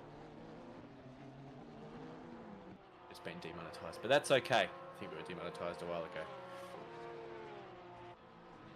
I mean, Erectors is not demonetized. Is demonetization worthy? I think is that a word? Might be. Demonetizable? Yeah, that can work. But yeah, it's unfortunate to see that there's no rain currently, but hopefully they will have some changeable conditions and some spicy weather to make the race a bit more interesting. Not even too hot for the tyres. Nope, it is a fast track, so that's not ideal, especially going through the S's and a couple of the corners towards the beginning of sector 2 are quite tricky in these fast track conditions. But yeah, pretty good conditions. It doesn't appear that there will be much rain, but hopefully we will see some spicy conditions to make it a bit more exciting. Definitely those Porsches who were, even on an optimum track, you could tell were really struggling to really bring that last half a second down in that first sector. On a fast track, that will be an absolute handful through that first sector.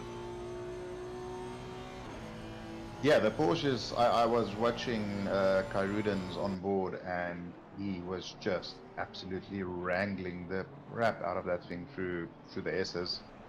And it was amazing because he lost it, does a little slide, and then he gains a 10th on his best lap, and you're just like, I don't understand how that works, but it looks a right handful. So yeah, will be interesting to see how Hasnam and Ristofani, who are both very fast in their own right, if they can get the Porsches competitive in this bit as well. Which means their rear tyres were too cold. They get their time back over the rest of the lap. Yeah, and obviously it loses a little bit down the straight where it's not quite as punchy as, well, especially the Aston and a couple of the other cars. But in that first and especially the final sector, it is just immense. But yeah, it'll be a good battle, I think. It's going to be a nice mix of cars at the top, so we should see a little bit of ebbing and flowing as they battle through the strengths and weaknesses through the track there. As we do have our first lap times coming in. We do have Hasnam currently on provisional pole with a 2:06.1, which is a good lap on a fast track, as the track has gone optimum, and Luca Giacomo does a 2:05.7 there to put it on provisional pole for the time being. We were really waiting for one of those really fast guys to do a lap as that BMW decides to do an exit stage right. Yeah, it's very much the type of qualifying where it comes down to who does the last best lap as the track keeps evolving from that fast state into a more and more optimum condition. So it'll be important to time it right, get it out there as late as possible, and then actually put a lap together, which It's just gone is optimum, easier so said than done. Yep. So yeah, I was quite full of praise for COTA during the week. I enjoyed hot lapping it. It was quite fun.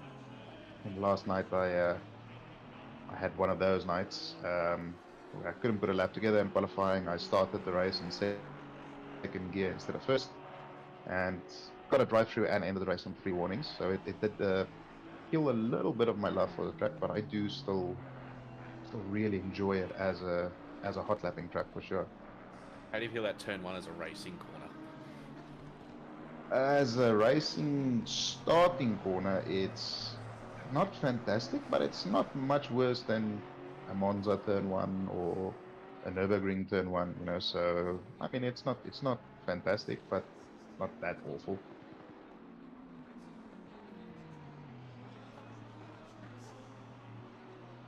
So we have a look here at Thircolini. He is the defending AM champion. I'm not 100% sure about standings. We are in the midst of a very big upgrade with the ORR standings. They are doing a lot of behind the scenes work to upgrade the stats that we have at our fingertips. So we are looking forward to that, but we're not currently sure of championship standings. But yeah, as I said, Thircolini, defending champion, he'll be looking to get a good performance in.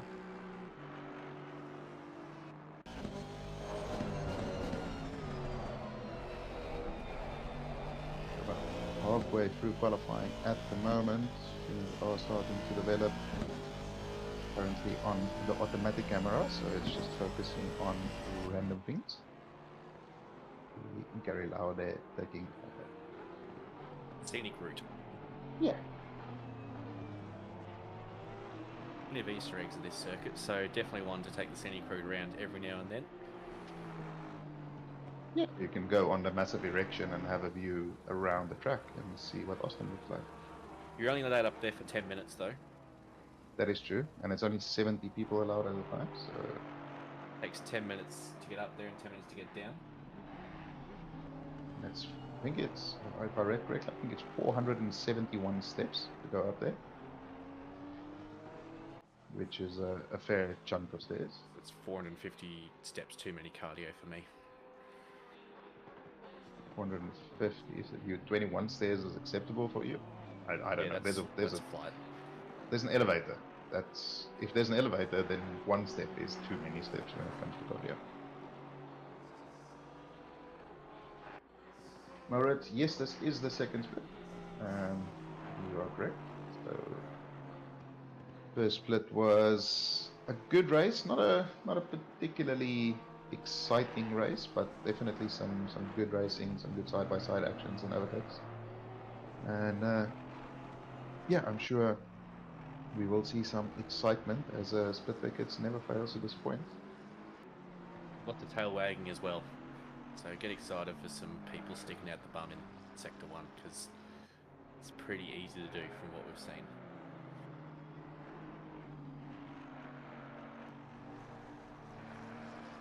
Yes, we can't currently have a look at the top four, but we do see Mohinde in P5, a recent addition to the Sprint Series, as Ben Dyke in his purple and green McLaren crosses the line. He does improve, but does not improve in terms of positions. So currently we have Hasnan in P4. I'm gonna put some money on the fact that it's Giacomo, Samuel, and Weatherburn in top 3. There we go. Still have just under 5 minutes remaining, so lots of times for people to improve, get back in the pits, get some fresh tires on, and hopefully go again. Get that perfect lap together.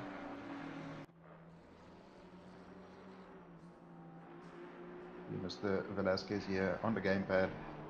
Still baffled in my little baboon brain how somebody can drive that fast and consistently on a gamepad. But he certainly makes it work. And I think we have Mohammed Zikri in P19. He is also a gamepad racer, if I'm not mistaken.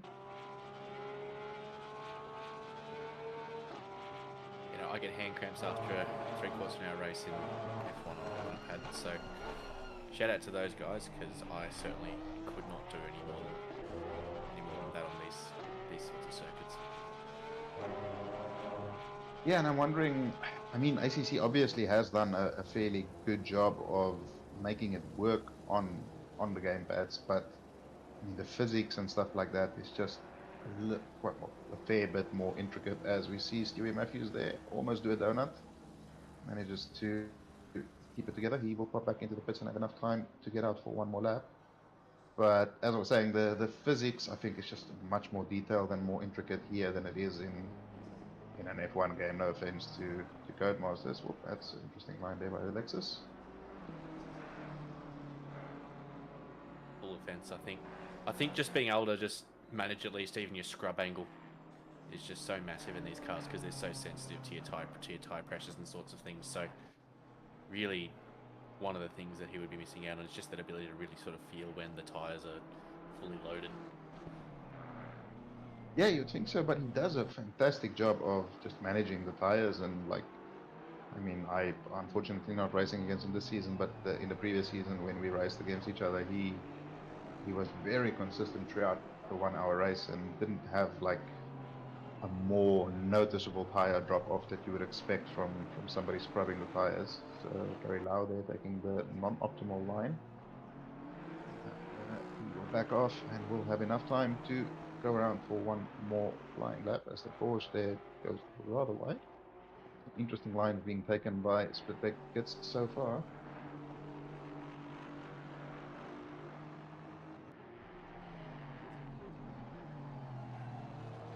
Nice and close from a P12 down to P14, P15. There's a couple of really close little packs of times all the way down the field, as Hasnam goes on pole with a 2:05.3, 1/10 in front of Luca. So you'd expect expect that whole time to fall down quite a bit between now and the end of the session. 2:05.3 is a very quick lap. I know Giacomin was doing 2:04s in practice, and I'm sure Samuel and Weatherburn are capable of those as well.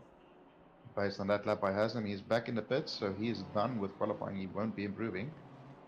Question is, will any of the other top drivers in the split be able to challenge the gauntlet that he has laid down? So he did not feature in either of our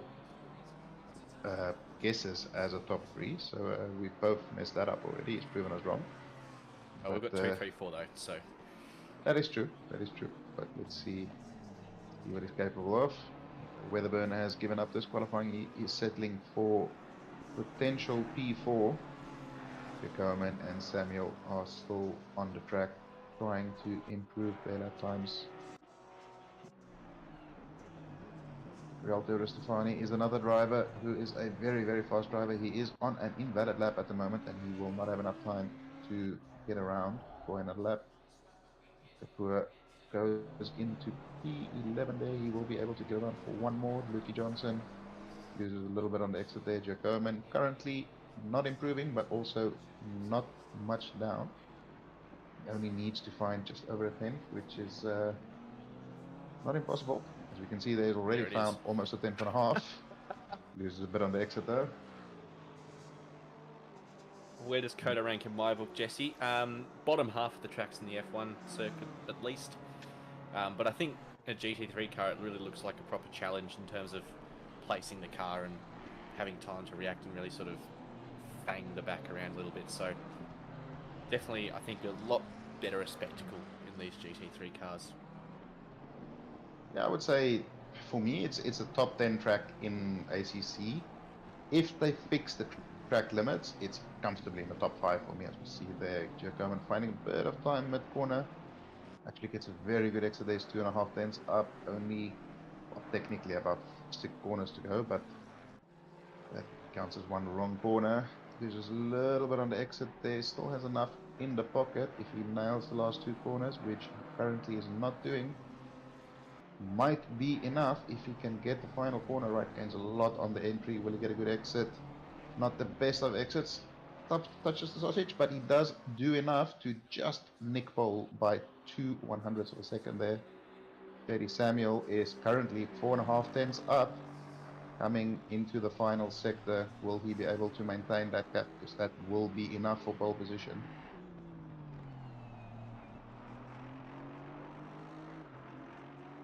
Mighty lap so far from him. It's been an awesome first sector. Very tricky final sector here. Very easy to just misjudge your braking, slightly go deep there and lose a bunch of time. He does not do that. He actually gains a little bit, but does drain a little bit of time on the exit coming in to the final few corners. Very tricky to get your timing right. Jumping on the power, you can see there he was a little bit late on the power, but he gets a very good exit. Still half second up. 2 more corners to go. Comes around, keeps it within the limits. Does lose a little bit on the exit. Still has enough in the bank. 1 more corner to go. Comes across the line. He is half second up. That will be enough for pole by Shady Samuel. Fantastic lap to end the session there. And there you have it. Your qualifying result for Split Beckett. Shady Samuel in P1. Luca Giacomin in P2. Demario Haslam P3. Fahad Ghafour in P4. We have Jacob Weatherburn, Taufik Moyin, Brad Cook, Fleddy Malik, Ramez Samuel, and Stefan Bechtold as your top 10. And this weather excites me. So there we have it. Shady Samuel, Luca Giacomin, and Haslam, your pro top 3. We have Fahad Ghafour, Taufik Moyin, and Fleddy Malik as your pro-ams. Ramez Samuel, who is currently still an am. Not sure if that's going to stay for much longer if he keeps putting in these performances. Zach Graham and Damiano Percolini in P3 in the AM class. Pro-ams, we have Ghafour. Yep, and there we go. Silver, we have McIntosh, Gary Lau, and Gong in P3. And the safety car in a class of its own, performing as well as ever. So yeah, Shady Samuel, good to see him put a pole position lap in. He was a little bit disappointing at Spa. Had a bit of a disappointing race, and of course he had a disconnect at Alton Park, so he'll be looking to get a good result in today. What's the Aston like in the first sector here? Is it an easy car to sort of just settle in and get away from everyone, or? It is. If you don't start in second gear, it's very good off the start. Funny that. No, it's obviously it's not the best launching car. Even with the recent update, it's not as bad as it used to be. And luckily, I mean the Beamer isn't immense off the start, so he should be able to get the run down to turn one if he gets the timing right. And the Aston is just with full fuel, mid fuel, quali fuel. It's just such a safe, easy car to drive. It's not that easy to get that like these type of lap times that Samuel is doing.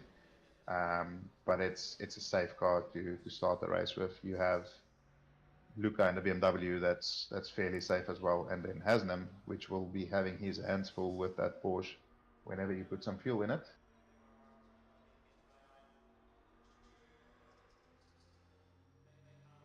As we tick down to the start, hello, Mr. Villalonga in chat. Anyone else? Any predictions for the race at all? Safety car does not count as a prediction, as it's basically guaranteed.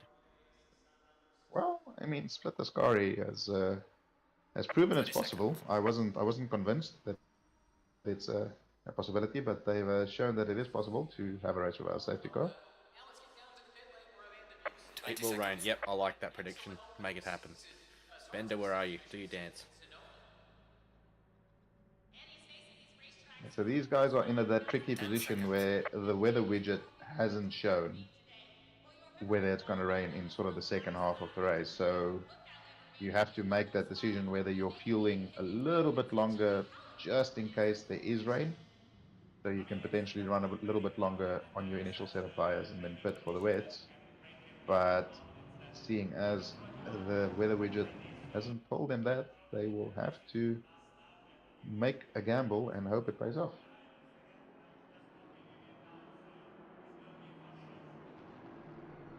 $10 for the first drive-through from Sean Muller. 10 I also minutes? rate that as a prediction. Yeah, that's a bit pessimistic. I'd say 16 minutes would be my guess. I think a good prediction is how many drive-throughs for track limits we'll see. Will we have someone also get 2 drive-throughs for track limits as we did in Ascari? We had 2 people in Ascari get 2 drive-throughs. So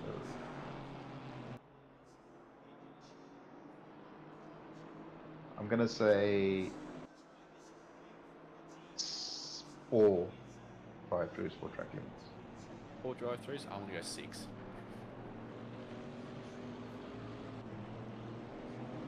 And one of them will be for a top 5 driver. Oof, okay. Well, imagine leading a race and then getting a drive-through. That would be embarrassing. I don't know anyone who's done that before.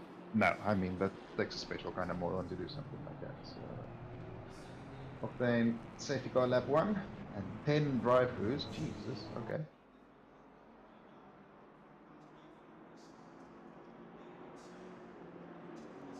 Bit of pessimism from the chat. I like it. I mean, we all know that the good old Split Becketts reputation precedes it, so mum crying in the kitchen. Yeah, well, it's what we deal with when it comes to Split Becketts for sure. 14 minutes last race for Scarnan, so yeah, I think 10 to 16 minutes is a good bet. We watch the safety car miss its Yep. braking point. Gets a warning on the outlet. Who's in the safety car this race? Thank you, predicting a T1 car park. Thank you, why are you not in the race?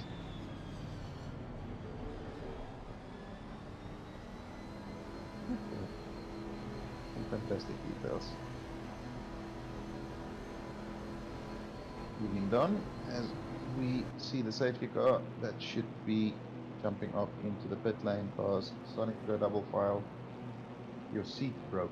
Well, that's okay. Of all the excuses I was expecting to hear, that wasn't the one. What did you do to the seat? Anyway, as we see there, the safety car speeds off. Shady Samuel takes control of the pack. He has Luca Giacomin for company on the front row with Damario Hasnam, Fahad Kafur, second row, Jacob Weatherburn, Tawfiq Moyen on the third row, Brad Cook, Fadi Malik on the fourth row, and Ramez Samuel and Stefan Bechtold on the fifth row. Cristofani, Velasquez, McIntosh, Johnson, Viney, Chalmers, Graham, Thurkelini, Barker, Lau, Bendick, and Kong rounding out the top 23.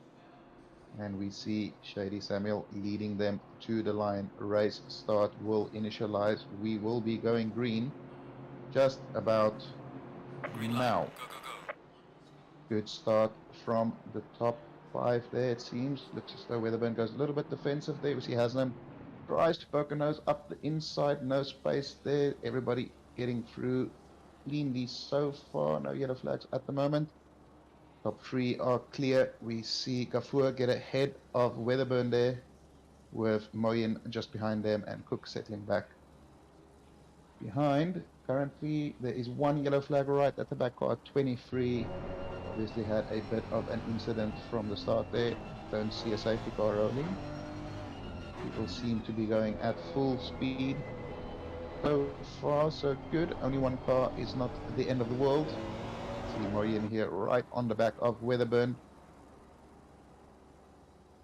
Bloody Malik here on the back of, no, sorry, on the back of Moyen here with Brad Cook just behind him in that third tech. Honda sends it up the inside of the hairpin, but Moyen gets, Malik gets a great run out of there. Unfortunately, that Porsche does lack a little bit of straight line speed, so he might be under pressure at the second hairpin. See there, the Porsche goes defensive. Ramez Samuel trying to get the overtake done. That is Bechtold and Ristofani. Ramez stays ahead of Ristofani. Bechtold tries around the outside, as we see Samuel go a little bit deep. That allows Ristofani to sneak up the inside there. Ramez settles back behind him in front of Bechtold there. At the front, we still have Samuel leading from Giacomin and Hasnam.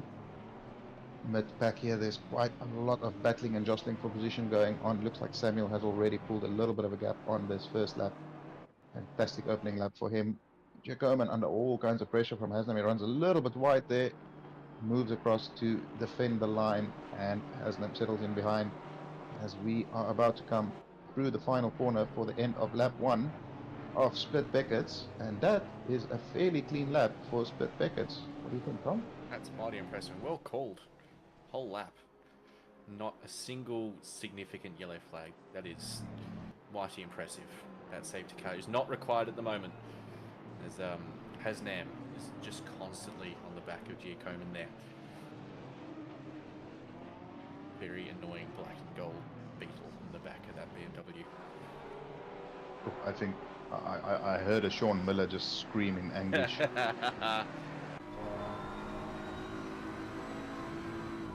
Go on board with Mr. Barker here. He's right behind Zach Graham, who I think has gotten overtaken by Chalmers. Yeah, there the update comes.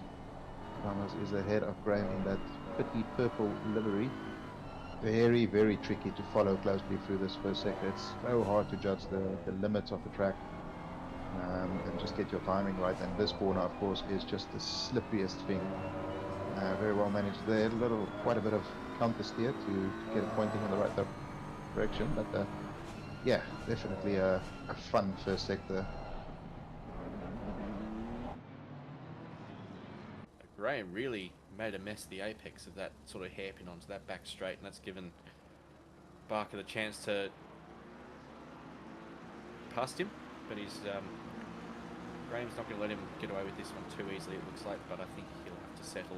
As we watch behind them at McLaren, he's gone a bit deep. No, he's pulled it up just. Good overtake for Barker. He'll be looking to get after Chalmers up ahead.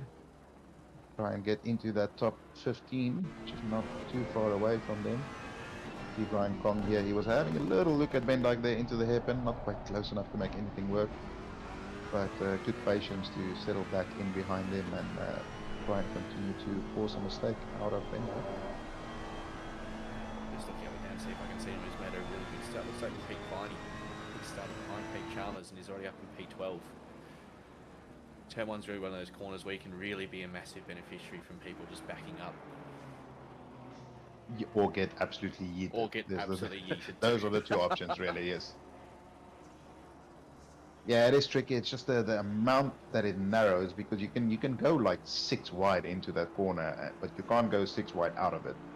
So it takes a lot of like racecraft and just a bit of race IQ to decide which gap to go for, where to place your car, and then also a lot of trust from the drivers around you to allow you the space while still maintaining a good racing line. So certainly a tricky corner to manage, but Beckett's showing that it is certainly possible. You see up ahead here, it looks as though Gafua, who had a very good start, is a bit of a cork in the bottle at the moment. He is holding Pit up window is opening. 3 Hondas and the 2 Porsches behind him. They will be looking to get past him as soon as possible.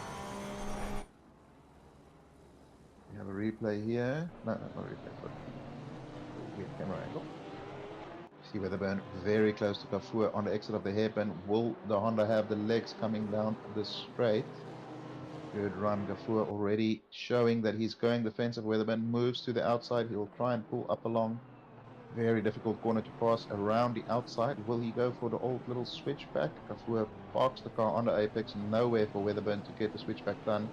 Great defensive try by Gafua. And Weatherburn will have to wait for a mistake, as Gafua is very slow through there. Almost into the back of him there, but manages to keep it safe. I think Weatherburn will definitely be looking to get past him as quickly as possible, as this is definitely losing touch with the top 3 at the moment. Already 3.5 seconds between them. G. Coman's really turned up the heat on Shady now. Less than 2 tenths between the leader and P2 at the moment. Fired those tires up and started to get going. Was the Aston is, I think the Aston is pretty much the fastest car in a straight line here.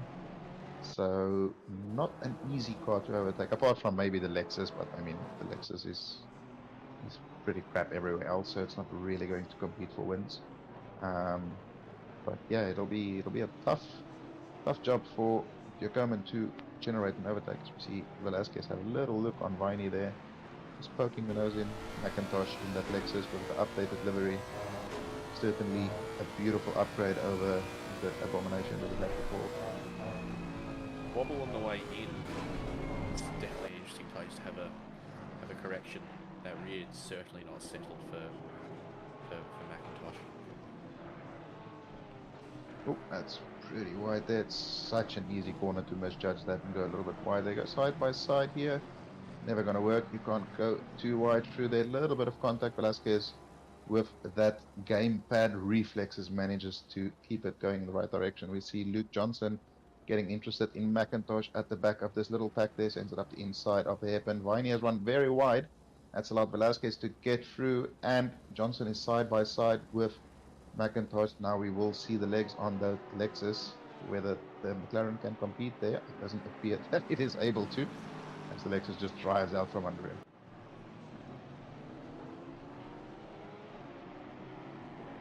Definitely looking forward to seeing a replay of that incident. It looks like they both just sort of didn't really want to yield to each other, which I think one of them really had to do, given where they were on the circuit and the opportunities to sort of avail yourself a bit later on down there. This McLaren's not going to let the Lexus go easily. He sticks it up the inside. Risky, well done to avoid there. Bit of a boop on the way out for good measure. Of course, does have the inside for the right-hander there, so he stays ahead for now. McIntosh mounts the curve, as we hear my child shout in the background. I apologize for that. McIntosh a little bit wide there. That's going to compromise his exit, and that's going to allow Johnson potentially to go up the inside of the final corner. Chalmers looking very interested as well. Compromise from Johnson there, and again Lexus with its freaking acceleration just drives out from under him. Chalmers getting very interested in this battle, moves alongside Johnson into turn 1. Very tricky braking zone. A little bit of contact before they break. More contact again, very unnecessary, and Johnson gets taken up for just being in the wrong place at the wrong time. That's very unfortunate there for him. And Chalmers sneaks through quite fortuitously. I think he really gained a lot of time while they were battling. Just sort of managed to be in the right place to take advantage of everything. See the first couple of penalties roll through. Cars 20 and 168. 10-second penalty for each of them for being out of position at the race start. That is Fladdy Malik and Ramesh Samuel. Quite unfortunate there, as they're both running inside the top 10 at the moment. That sting. So yeah, that was the first real incident that we saw. I mean, McIntosh was pretty much a bit of an innocent bystander there. Chalmers and Johnson just door banging in a place where you don't need to door bang. And unfortunately, yeah, somebody lost out. I think the stewards will be having a bit of a look at that for sure. And Mark Bushell with a 15-second penalty for a collision on lap 3. We didn't get a look at that, but must have been a fairly significant impact. Oh, Johnson with the dive up the inside of Graham. Graham does well to avoid him. They will have the inside for the next segment of corners.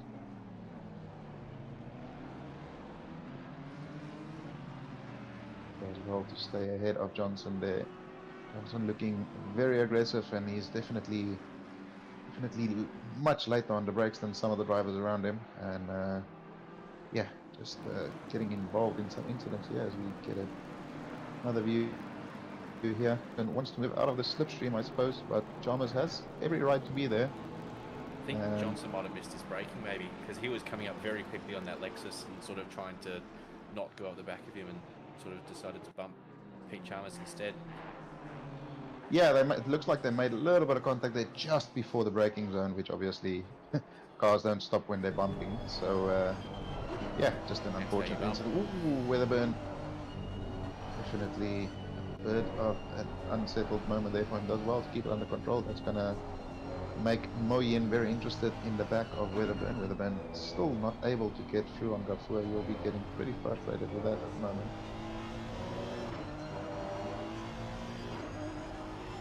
You can see that gap to the top 3 has grown to nearly 8 seconds now, so sure Weatherburn and Moyen and the cars behind want to try and at least close up to that top 3 a little bit, maybe have the opportunity for an undercut in the pit stop, but a gap this big is not really good enough.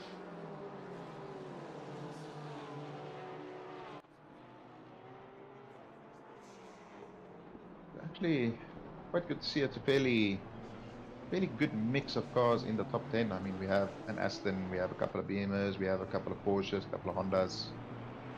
So good to see a nice mix of cars banging it out at the top of the field. Nice mix of front and rear engine, or mid engine, whatever the case may be, as well. It's not Yeah, like, for sure. It's not like Spa where it was sort of Audi and Honda and Porsche. There were no front engine cars, there's front and rear mid engines, so that's also really good to see. I think it's further proof that the BOP is probably as bad as close to spot on as you can find. Yeah, to be fair, I did win a race in the Aston as well. So It's quite in an Aston in its front engine. But yeah, no, I mean, it is, if you look at like hot lap leaderboards and those kind of things, this track generally favors the MR cars with the odd little Aston or Beamer sneaking in there. But it also comes down, as we said earlier, to just the quality of the drivers, and JD Samuel, Jacoman, these drivers, you can put them in a wheelbarrow and they'll still be competitive. So yeah, definitely good to see. Hasnam is starting to get interested in this battle for the lead as well. He's less than a second behind Luca, so we might have a bit of a ding-dong for the lead as this race goes on. Jacoman currently with the fastest lap, and Haslam, the last lap was a 2:05.4. So I'm assuming exactly, Jacoman with a low 2:05 in the race. Just insane pace by these guys. I mean, the track conditions are optimum, the temperatures are nice and low, so perfect conditions for fast racing, but it still takes a lot of talent to get those lap times out of the car. You see Weatherburn? First drive through. 14 minutes almost on the dot. So whoever gets 14 minutes, well done. Well, we had Scani who said that in his race it was 14 minutes. Oh, and Weatherburn manages to get the move done around the outside there. fantastic move. Well done. Good driving by both of them. A little bit of contact on the exit there, but that's just GT3 racing. Weatherburn will be looking to scarper away from these guys. Mohian will certainly be looking to get through as quickly as possible so he can run away with Weatherburn and try and chase down that top 3. As we see, the gap is already over 10 seconds. So yeah, Kafua very, very much the cork in a bottle here, and fortunately for Weatherburn, he has managed to squeeze through.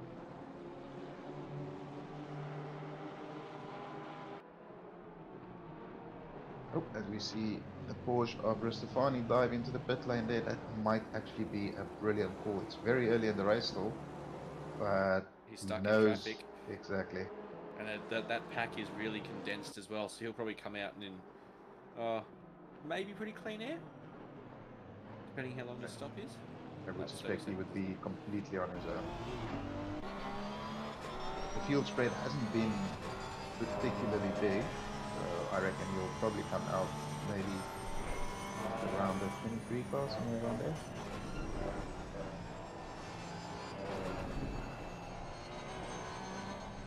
Put on board with Malik. He is currently the caboose in this train after Ristofani has dived into the pits, and Porsche spins through there.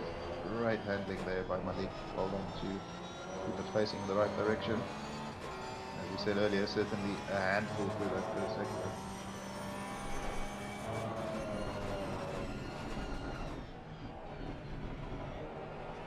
Weatherburn second ahead of Kafua now after about a lap, so ooh, Jakaman with a very, very deep send into the hairpin there. Not really giving Shady Samuel much space to go to, but good clean overtake at the end of the day. Aggressive but fair. And Shady Samuel will certainly be looking to stick to the rear bumper there and not lose sight of Jakaman, while also not losing position to Asnam, who has been looking fast for the last few laps for sure. I would sing a replay of that because definitely looked like they were side by side as they were basically right on the apex, so it must have been a pretty significant dive.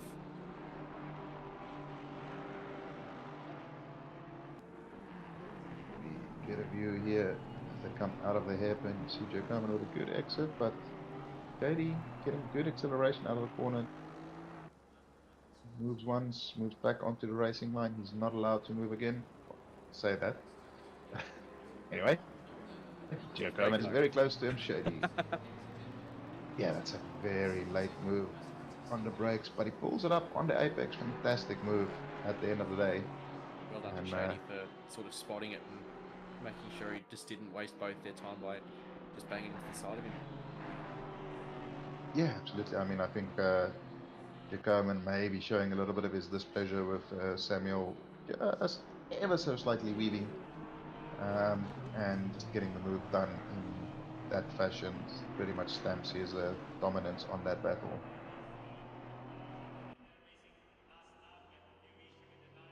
Now Not it like looks he's flying away.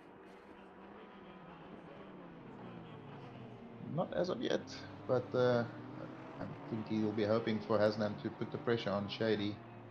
It will allow him to build a little bit of a gap.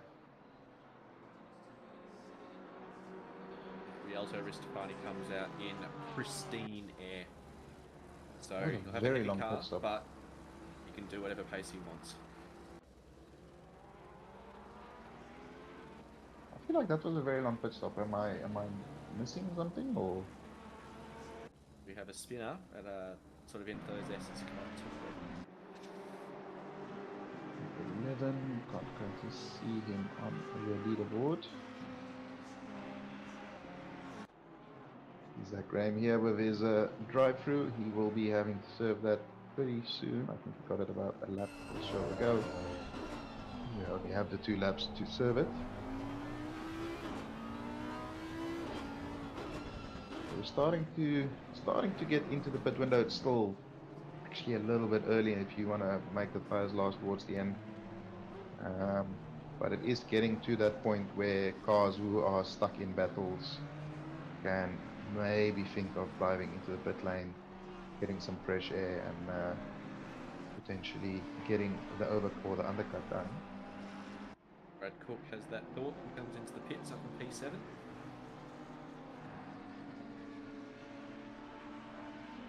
Mad Dog, it's interesting question. I guess it depends on whether it was called.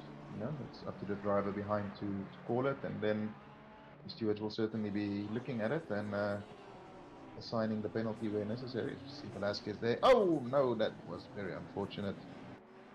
Yes, type of corner where going side by side is very tricky, and looks like Bechtold maybe compromised his exit a little bit, and Velasquez just booped him right on the left rear side there. One of those situations where it's worth just, if someone's got the inside, let it go. It's one of those corners where the switchback is very, very powerful there, because you can get such a good drive out of there. Viney, I think it was Chalmers behind there. That may have been a warning for him there. Very much over the limits, but we do have the Pete versus Pete with Barker and Johnson. Exactly. So we have Johnson behind them. I think he's maybe still in for a penalty, potentially after earlier incident, but still pushing forward, looking to build a bit of a gap to negate that penalty as much as possible as he looks up the inside of Barker. Barker does have the slipstream from the cars ahead. So not really putting alongside. He does, however, still go in the inside, manages to put it up on the apex beautifully. Barker does very well to keep it around the outside. As the inside for the right-hander now. See Chalmers has gotten past Viney as well, I think. I never remember which one is the blue one, which one is the green one, but I think Chalmers is in the green one.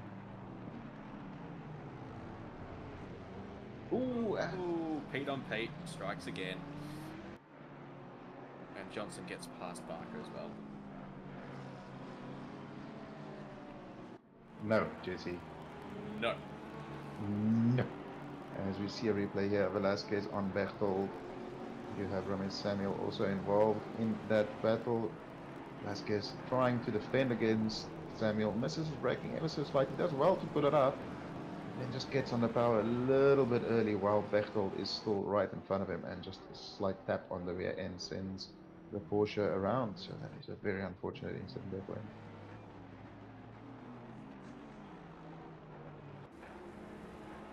Of course, has dropped Bechtold down to P14 out of the top 10, which is unfortunate for him, but he does have the pace to move back forward, and I'm sure that beautiful Martini-ish livery will be looking to push forward.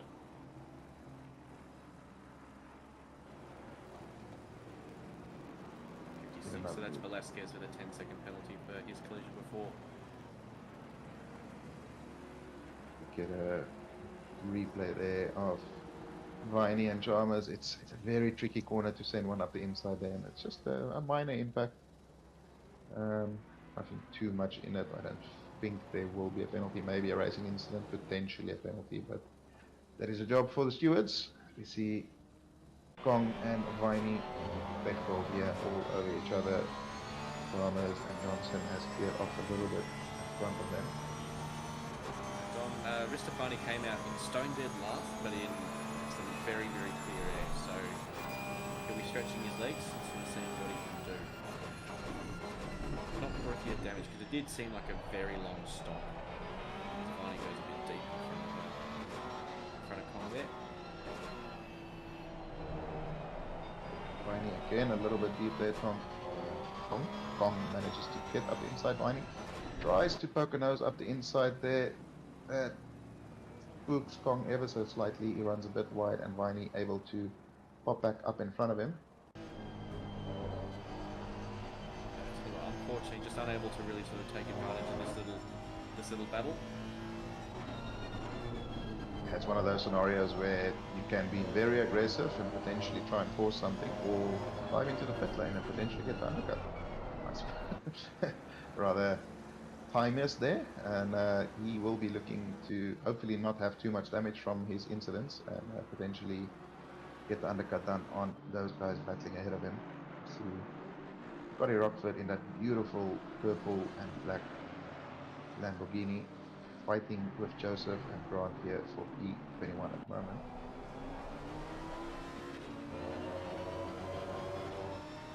Sean Miller saying a Porsche looks beautiful. Oh, that's a surprise.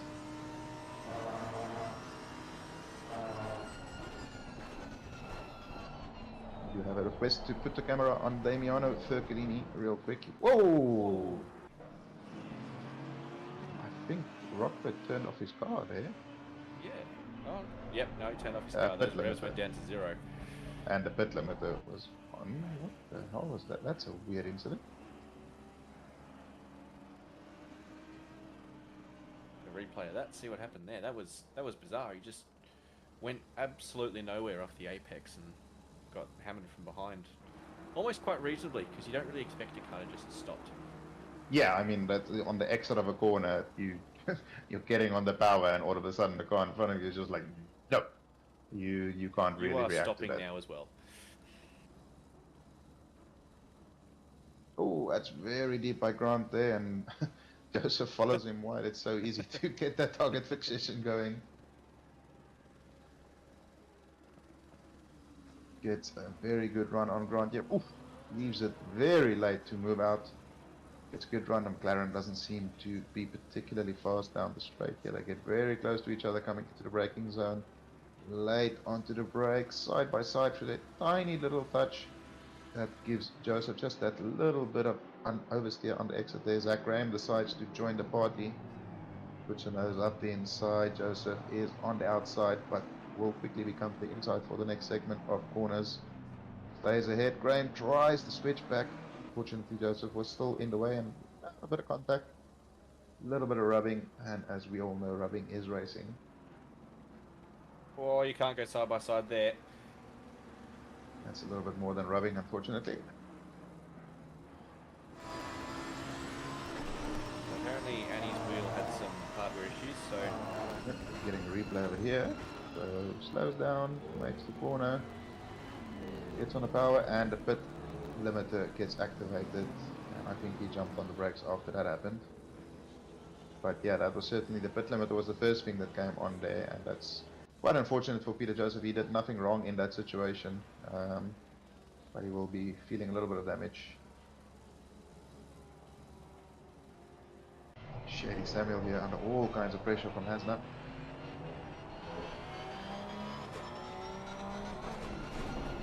Baker Weatherburn still falling back from these guys. So these guys are well and truly absolutely flying.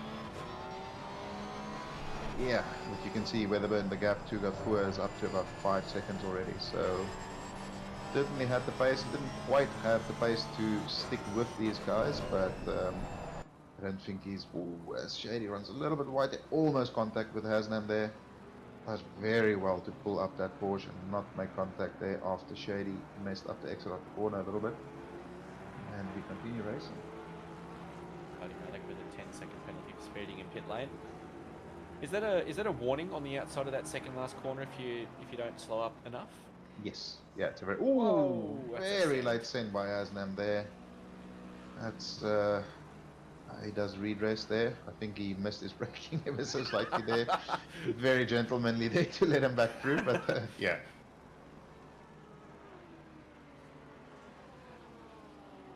As we see, yeah, Platty, that's unfortunately his second penalty of the day for some infractions not involving other cars. But yeah, no, that second last corner is, I mean, to be fair, these track limits are just ridiculous. But if you get ever so slightly over the curb on the exit there, then it's a penalty. Not like the IndyCar rules where they basically run it all the way to the wall. Yeah, look, I mean, I want them to improve the track limits, not quite to that extent, but at least give us the curb, you know, make the curb the limits, not the white line. We see Rastafani here trying to make his way back through the field. He is still behind Cook after the pit stops, as somebody pointed out in chat. Maybe, yeah, he has moved the other way there. See, Rastafani apparently came out behind Cook, so he didn't really gain that much with the early pit stop, but he is an hour ahead of him, so he has overtaken him on track. Yeah, John and Don, it's certainly nice to see the redress happening. You know, it's kind of an incident like that where you didn't send the overtake on purpose and nobody got too much damage or turned around or something. It doesn't hurt anybody to let them back through and continue the battle in a polite and gentlemanly fashion.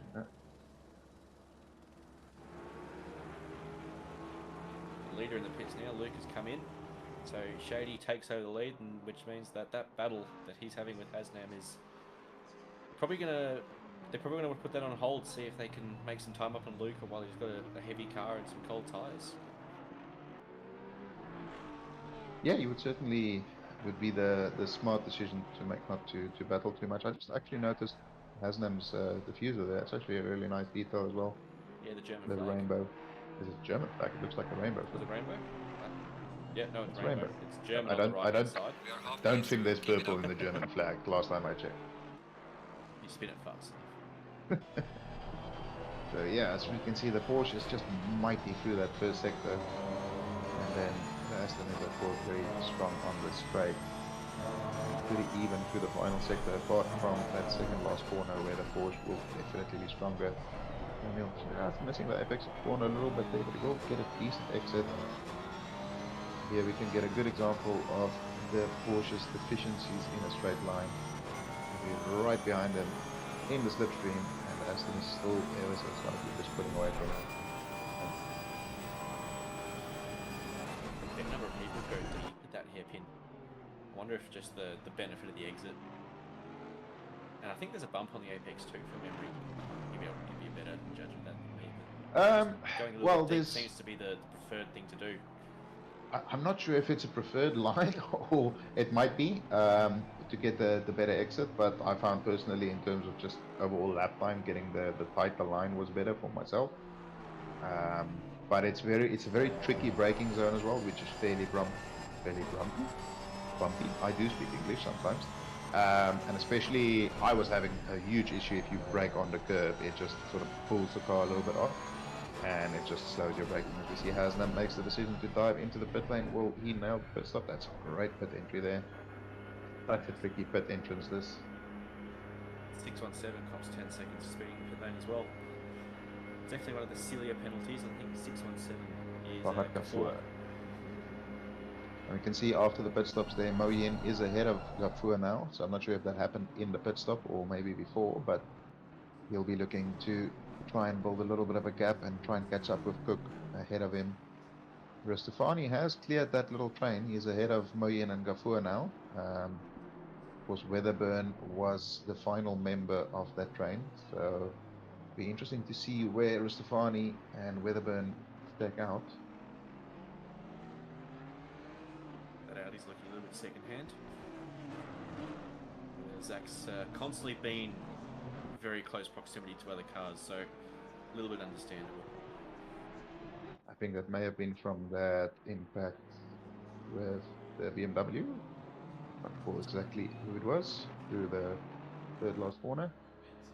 Hasnam is exiting the pits. Jacoman should clear him fairly comfortably. He's way past already. As Hasnam comes out of the pits, Shady Samuel is still on track, running a little bit longer.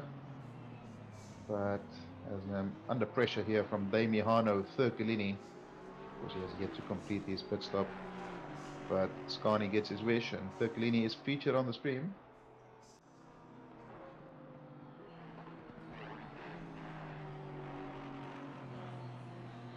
It's quite a nice livery, actually. For Horseman, I think. Quite a nice color scheme, nice design.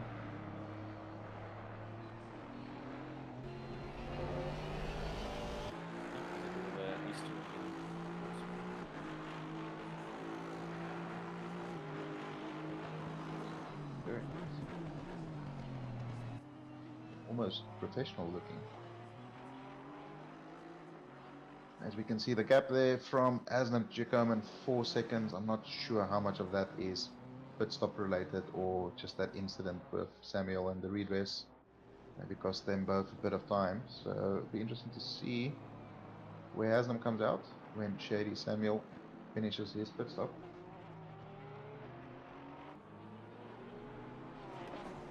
5 seconds now, I think. Luke has just switched his tyres on now and is just in his own world, as he usually is. Yeah, it's good to see him actually get a bit challenged this season. He's had a couple of seasons of just sort of running his own races pretty much. Not really many people challenging him once he gets in the lead. So it's good to see Samuel and Aslan putting some pressure on us. Samuel is moving. Aslan comes around the second last corner. Don't know how far up the pit lane Samuel is. Aslan rounds the final corner. Samuel is still in the pit lane. There's the Not finish line. So I think Hasnam's I think Aslan probably should got be him. ahead of him. It might be close actually, because it's quite a short. No, Oh, there okay, he it's goes. not close. Never mind. I think Samuel may have had a fairly slow pit stop. He comes out right in front of Percolini. Percolini has 2 laps in a row with a car just apexing in front of him. And it's 4th position, but it's really not. Yeah, exactly. It's one of those situations where it's pride versus as he misses. definitely crosses there. It's a bit of pride versus your racecraft. See Weatherburn. Just in front of Stefani. I think Weatherburn timed his move on Gafur perfectly, as it allowed him just enough of a gap to stay ahead of Stefani, and of course he's going to have much fresher tyres come the end of the race. So I think he should be able to stay ahead of him.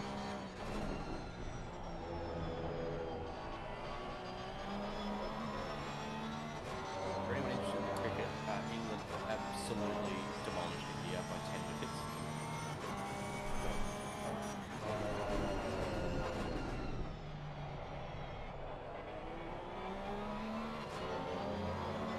Not really that many people at all running really long tyre wear. Obviously, you can't really afford to do that and sort of pit last moment.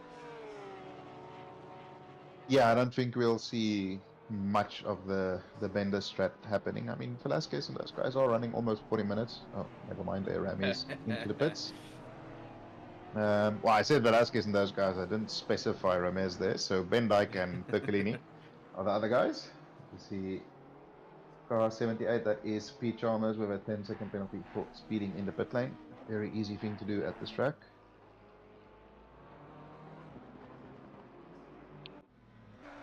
As well, so only one more person up at the front to complete their pit stops.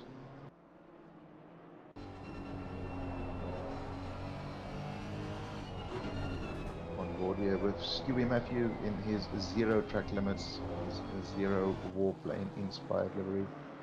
Fantastic livery there on the Honda, chasing down Peter Joseph. Of course, Peter Joseph after that unfortunate incident with Rockford earlier. Rockford is still going. He's not too far behind these guys, just under 5 seconds. Huey there, a little bit optimistic on the apex. Has managed to get it slowed down as we see Scarman there be car 23 with a drive-through penalty. I'm assuming that is for track limits. Have to be sort of in his own little world. I think it's been those guys at the back have really been in their own little world. So can't imagine it was for any particular incident. Yeah, Scarman was also the only car that had that unfortunate incident on lap 1 that was turned around. So not his best day. We all have those. So he'll be looking to just finish the race and forget that COTA is a place that exists. Oh, Esperant. Oh, manages to avoid the contact there. Great awareness by Goman there ahead of him as well to notice this. And Esperant sends it again. Goman keeps it around the outside. I think Goman may have touched the sausage there, but not too much. He still gets a great run. Looks as though Gerard's back out of it a little bit there.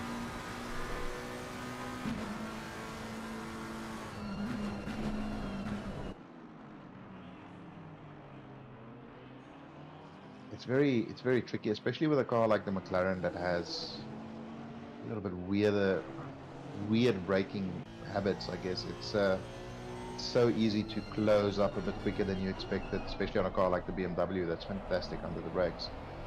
So very tricky to manage those type of situations where cars are carrying more or less speed than you anticipated.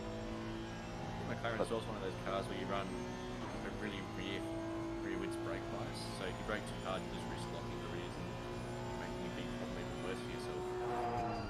Yeah, look, I don't have a lot of experience with it. I can't get comfortable with the way it drives, so I haven't done a lot of laps in it. But you see it very often in the races where it'll just the nose will just go up the inside because it just brakes a little bit differently and it can carry more speed into the apex of the corner, and that leads to a fair few incidents. As we see Viney there touches the sausages. And Zikri becoming very interested in this little trio ahead of him, so these guys have to be careful. There is a land yacht behind them. I do love the Bentley. I really wish they would get the BOP going again. I might want to do a season in the Bentley again. It's such a nice car to drive. Sounds so good and just not quite as competitive as it once was. Saying that, you see Zikri here all over the back of Pete Viney. Not quite a good enough run out of the final corner. Still takes that tight line, spooks Viney on the outside. Viney locks the rears a little bit, gets a bit of a slide going. They are side by side coming into turn 2. Viney ever so slightly ahead. Should be able to take the normal line into turn 3. He is ahead of Zikri again. Zikri definitely piling the pressure up. And, making Viney, forcing the mistake out of him into T1. As we see Fadi Malik with a drive through that will be for track limits.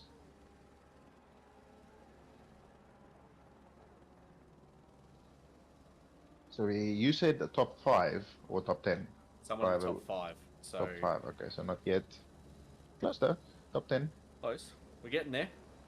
There's Ristofani's up into P5 after all those pit stops, so he really did benefit in the end from that clear air. It didn't look like he did, but he did get there. But it'll be interesting to see, especially in the Porsche with that tail wagging it does, if he can hold on to those tyres at the end of that stint, because they'll be cooking a very angry Honda behind him. Yeah, so he made up, well, 3 positions basically just from the pit stops there. I mean, Cook he still overtook on track, but obviously probably on the outlap for Cook then. So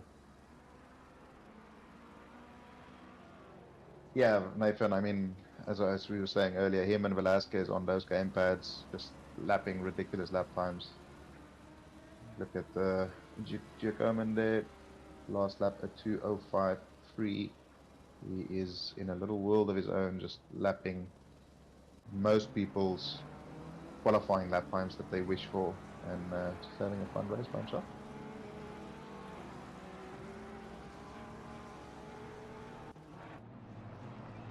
Johnny, steering feels off. I'm not 100% sure in terms of what the thing that as we see, Yes. I think that was Mr. Grant there taking the bounty route. The Bentley, my favorite thing with the Bentley was its sort of on-power oversteer, which was a lot, but it was so manageable because it just had so much torque in the lower end. So always got these little slides out of the slower corners, but it was so manageable, and it just sort of slides, squats, and then just pisses off. Yeah, I really enjoy driving the Bentley. Of course, they'll fix the BOP and then make rear tyre wear some massive problem, so that slide will just ruin you. True. Or they'll introduce the new tyre model or something.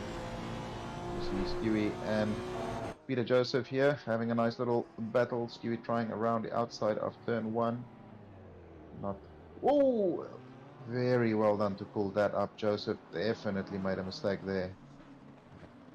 Matthews did everything possible there to miss him. That was a very small contact, but well done there by Stewie to avoid a bigger crash.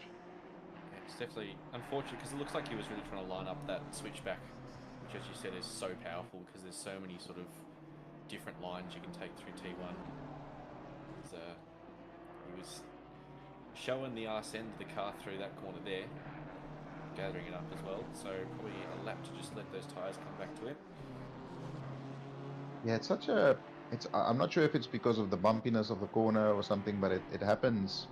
I think it happens to all the cars really, that the rear sort of just, as you come over that crest, the rears just lock up a little bit, and they start to go around, as you saw there with Joseph. It's a very easy thing to do. You've missed or brake 1 meter late, and the rears lock up, and yeah, both well done by both drivers there to avoid a bigger crash.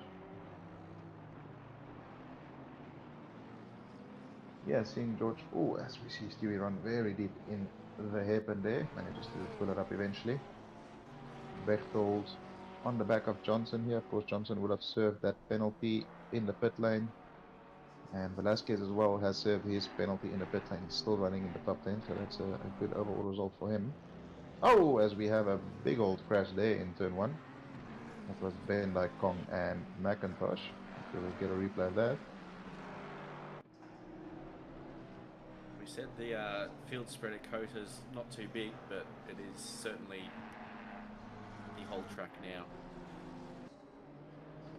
Yeah, not a lot of clean track to be found at the moment.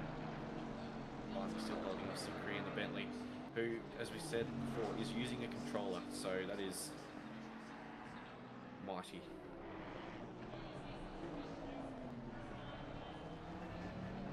It's very hard to tell when it's like a off-board cam like that, but once you go on board, it's quite fascinating to see the inputs, how quickly the hands move from side to side, and the steering inputs. Just it looks so unnatural. It would be interesting to see if in real life you could drive a car with those sorts of just stabby inputs, if a human hand could actually sort of drive a car Move in that way. quick, yeah. I'm gonna guess no. I'm gonna guess most cars won't appreciate that. I mean, it might work for half a lap.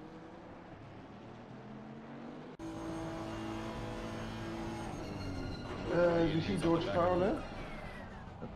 Sorry, do you see George Fowler in chat? George, don't you usually race in split deck? You forget?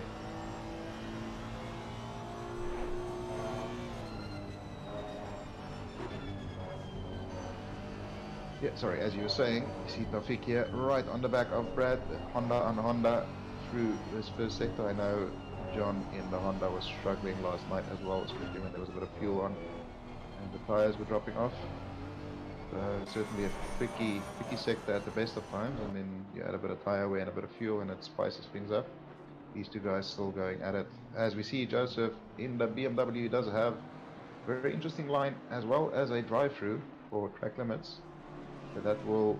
Oh, Gorman as well with a drive-through there for track limits. As it's all happening right now, Zach Graham, hopefully he doesn't try and send it up this corner. He does not.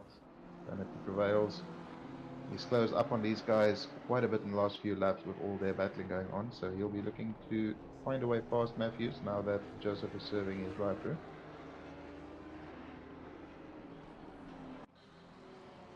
How many drive-throughs is that now for track limits? It feels like it's about 5 or 6. I think it's... I'm going back through chat one moment.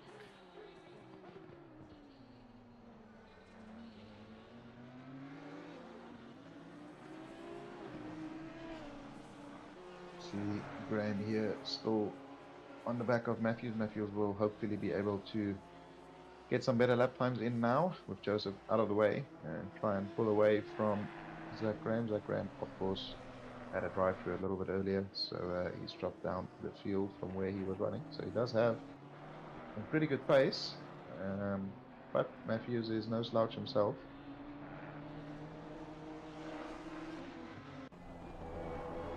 And go on board here with Giacomin as he is lapping Scotty Rockford there, coming to the end of the first sector into the middle of the second sector actually. First sector ends rather abruptly in the middle of the SS. 5 drive-throughs, so we're past your prediction. We're 1 away from mine. I think given we've got 10 minutes to go and there's going to be some pretty tired people out there that we might see. We're halfway to Malak's prediction of 10.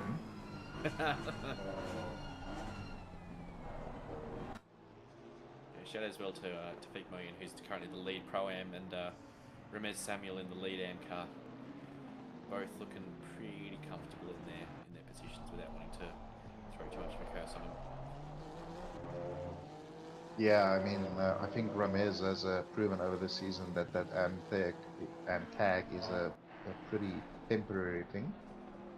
He should be getting a bump up to the Pro-Am class. He's definitely put in the performances to justify that. Great performance by Zikri as well. as we said, on that pad, running in P15. He got past Barney as well. Yep, didn't get a view of that, unfortunately, but yeah, these three guys are going again after their earlier incident at turn 1. Okay, thanks for the congrats, and yeah, that's unfortunate. Life gets in the way of. Oh, as we see Kong there. Bouncy. Rearranging his spinal direction there, it just. Free chiropractor. It's not free, it's very expensive actually.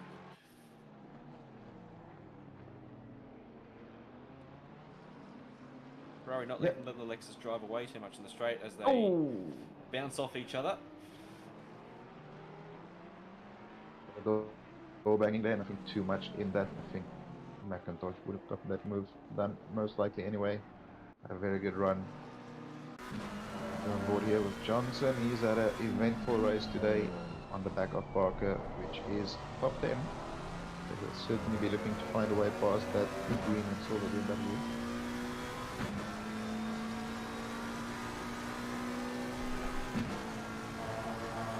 These guys are too far away from Gafour, who has a 10-second penalty. It does seem as though Velasquez is close enough to benefit from that. So Gafour potentially losing only one position with that penalty. A bit further down the field you have Chalmers with 10 seconds, which is going to cost him about 3 positions, maybe only 2 if he's lucky. So that's going to help him a little bit.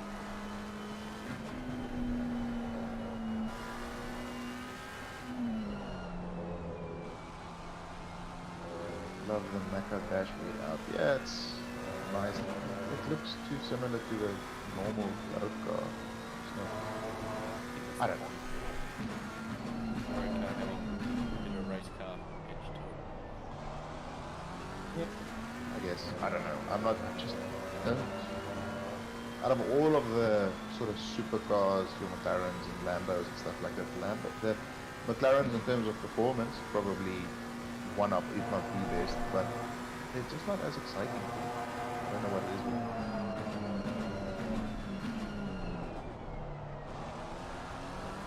Because they actually look somewhat sensible inside. They're not just completely impractical like some of the Italians. But that's 90% of the charm. It's supposed to look ridiculous. You don't want to rearrange your pelvis and spine to get into your car every day. I mean, to be fair, I won't fit in any of those cars, so that's there's that. But I don't know. It's just, yeah, as Sean said, no soul. It doesn't have that. Like the Italians, you know, it's probably going to break down, even though they are much more reliable these days. But it has that certain sort of Italian, I don't give a shit mentality. I'm just going to build something that like looks amazing, and they just do it. And then you have the McLaren with all its British sensibilities and it has to look fantastic and it has to work very well and everything, which is so boring for a supercar. While we're here though, let's not pretend the British can build a reliable car, because they are well known for building electronics that don't want to be electronics on most days. What do you mean? I mean, Land Rovers are renowned for being. No, wait, no, that's not it. Sorry.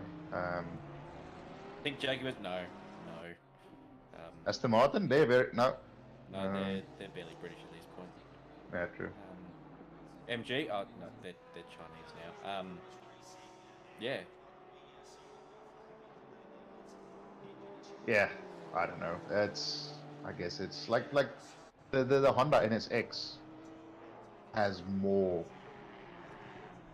I don't know. I like that more than I like the McLaren road car. It's just it has that Japanese vibe to it, where it's just like technology and crazy speed out of something that's not supposed to be that fast. And McLaren F1, that's of course that's a different thing. That's not BMW. Yeah. Try being 6'5" and 130 kilos. Well, I can't do the Maori part, and I can't grow 5 inches, but I am 140 kilos, so you know it's 1 out of 3 ain't bad. Always put on some heels, see how you go. I've tried that, and it's no longer my Friday night. So I just That wasn't documented anyway, was it? no, no. It's I made well sure of that. So Mo Yin is definitely not letting Cook have a comfortable race. That's certainly putting a lot of pressure on him. Cook not blinking thus far, hasn't really made any mistakes. He's doing fairly well so far. What about the Jag, George? It's a. I mean, I love Jaguars. I love all the Jaguars and stuff like that. But I don't know. The Jag in this. Ooh, that's a bit of a drift there by Moyen. Does very well to hold on to it. Hardly loses any time with that. That's That's very well amazing.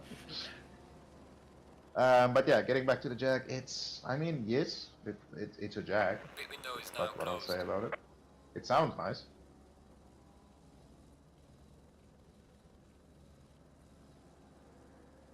5 minutes to go, and as you said, Don, really good call from Ristofani to make that pit. He's in P5, and it looks pretty comfortable as well. He's got a couple of seconds to cook, so I don't think, even if the tyres go off, he'll have too much trouble in that sense. Yeah, you can see he's lost almost 4 seconds or 3.5 seconds to Weatherburn after they were fairly close after Jacob's pit stop. So, but as you said, gap behind is big enough to not have to worry about that too much, especially with the amount of pressure that Moyen is putting on Cook. So I don't think that gap will come down. Jacob Weatherburn having a very, very lonely race, and after his luck in the first couple of races, just seemed to get in lap 1, T1 sort of incidents over and over again. I think it'd be nice for him to just coast at home and do his own thing, pop that to the end. Yeah, for sure. I think he might be a little bit disappointed in his qualifying performance. I know he was capable of low 2-minute 05 lap times, so he might be a little bit disappointed in that. But P4 behind drivers like Giacomo and Haslam and Samuel is nothing to frown about. As we see Mohian here taking that tighter line, just making Cook think he's gonna go for it, and it Spooked him. spooks Cook enough, and he is through. Great move there, well done. Okay, Don, you are definitely showing your age there, my friend. Marcos Ambrose, he used to race V8s once upon a time. I think he's still going in the NASCARs. In the V8, in the Prohibition era V8s, or how far back are we going? I Uh, know Don is quite old, so Early 2000s, okay, so not that old. back in the AU Falcon legendary days.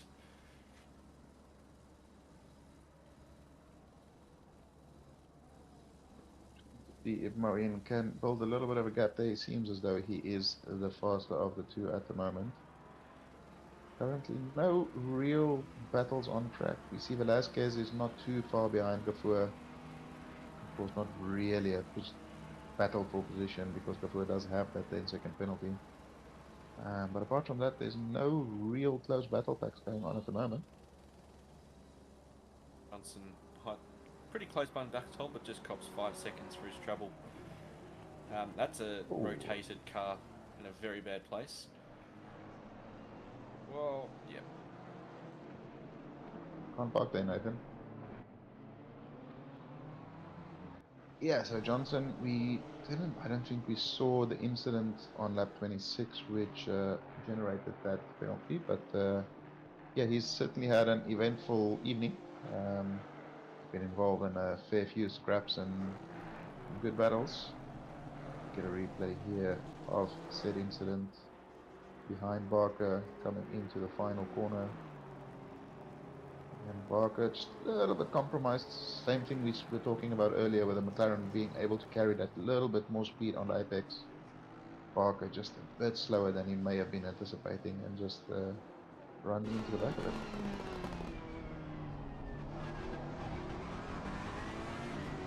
5 seconds is a fair penalty for that, I reckon. Really only did damage to his own race, and Barker might have had a bit of a damage rear wing, but he could just go on with his own business. Yeah, luckily it didn't cost the car ahead too much time, as you see. Jacoman is coming into the second hairpin. There is a little bit under 1 minute remaining. He might still cross the line for one additional lap. Potentially this could be the final lap, but I think he will cross the line. Velasquez here, he knows he has the position in terms of the penalty, but as all race drivers know, you want to do it on the track. You do not want to wait for the stewards to decide that position for you. There's a little bit deeper there, as you said, taking that wider line to get a better exit. He's right in that slipstream of the BMW. Giacomo coming around second last corner, 20 seconds remaining. He should be doing one more lap. Velasquez in the Ferrari just does not have the legs to get past Farhad Kafur in the BMW ahead of him. Okay, the leader is on Again, the like final the lap last now. race, Give though, it all you can. G. Coman's doing one more lap than people might have anticipated. Is that going to potentially have anyone in trouble with fuel? It could very well be. It's so you get quite a few people who try and sort of calculate it down to the last liter, you know, trying to cross the line with only a liter remaining or something like that. You see Viney here with Van Dijk and Malik right behind him. They both have penalties, so not fighting for the position on track, but this has certainly spiced up in the last few laps. But yeah, it could be if you maybe miscalculated ever so slightly or try to be a little bit optimistic in terms of your fuel usage.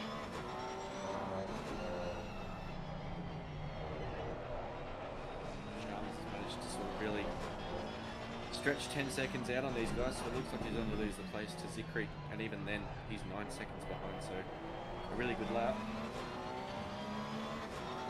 Yeah, certainly could potentially finish this race with a 10-second penalty and not lose any positions, which would be a good effort. Oh, McIntosh right on the back of these guys as well. Oh, that was very close there by Malik, almost into the rear of Mendyk. McIntosh, player 4, has entered the game. Again there, Malik just closing in on the apex. McIntosh gets a good run out of there. Lexus legs versus Porsche legs. I know who I'm backing in this drag race. Although Malik seems as though he is going defensive into turn 1, not defensive enough. McIntosh does pull up the inside. Porsche definitely has better brakes than the Lexus. Not when you make contact though, as they both bang each other ever so slightly on the doors. Both continue in the right direction, and McIntosh does make the pass. Giacomin coming through second last corner, one more corner to go. He has a little bit of battle early in the race. Once he cleared Shady Samuel, he has The leader has finished had a race on his own. Fantastic pace as always. So Mario Hasnam crosses the line in P2, and Shady Samuel, he has backed off a little bit. I'm wondering, as I John was said in saying chat, he's fuel, possibly. low on fuel. He had enough fuel to make it to the line. So he does get P3. He will have Jacob Weatherburn crossing the line in P4. This little battle between Velasquez. Velasquez has backed off of Kafua there. Is he out of fuel as well? Weatherburn crosses the line in P4. Rustafani in P5. We have Moyin in P6. We have Brad Cook in P7. I don't think there will be any changes of position going up there. Mitchell Bendyke has gotten past Pete Viney here. He does have the 10-second penalty, so he will still lose the position.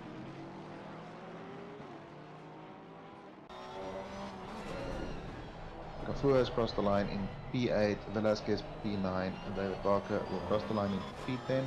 Kafua will of course lose that position with the penalty. Oh, that's a very late move by Malik. That is slightly Hip and rude. shoulder. Yep, a little bit of hip and shoulder there. And we had a 6th drive through, so unfortunately I didn't get the top 5 one right, but everything else spot on. Nice, that's a pretty solid prediction. Barker has crossed the line. Bechtold, Johnson, Ramez Samuel, Thomas Zikri. You have this little battle pack of Ben Dyke, Viney, and I suspect that Malik might be getting a slight slap on the wrist post race for that move on McIntosh there, but they all cross the line. P19, Brian Kong rounding out the top 20. Car 168 with a 10-second penalty, so that's an additional 10 seconds. That gives him 20 seconds of total penalties, which will of course lose him a couple of positions. Chris Marshall is the last car to cross the line. And that, of course, is the end of Split Becketts. It's a very clean split Becketts. Split Ve- Becketts. Split Yes. Becketts. Okay. Okay. One more time. Yeah, no, that was very, very tame, all things considered. Couple of little incidents here and there, which is natural in any type of race, but yeah, nothing too egregious, and overall a good race. It's like the last split. Very, very high pace from the guys at the front. Qualifying laps for an hour is a mighty effort. Yeah, it certainly puts it here in your eye when you see guys do your PB as a race pace. But yeah, that's the type of quality that we deal with here.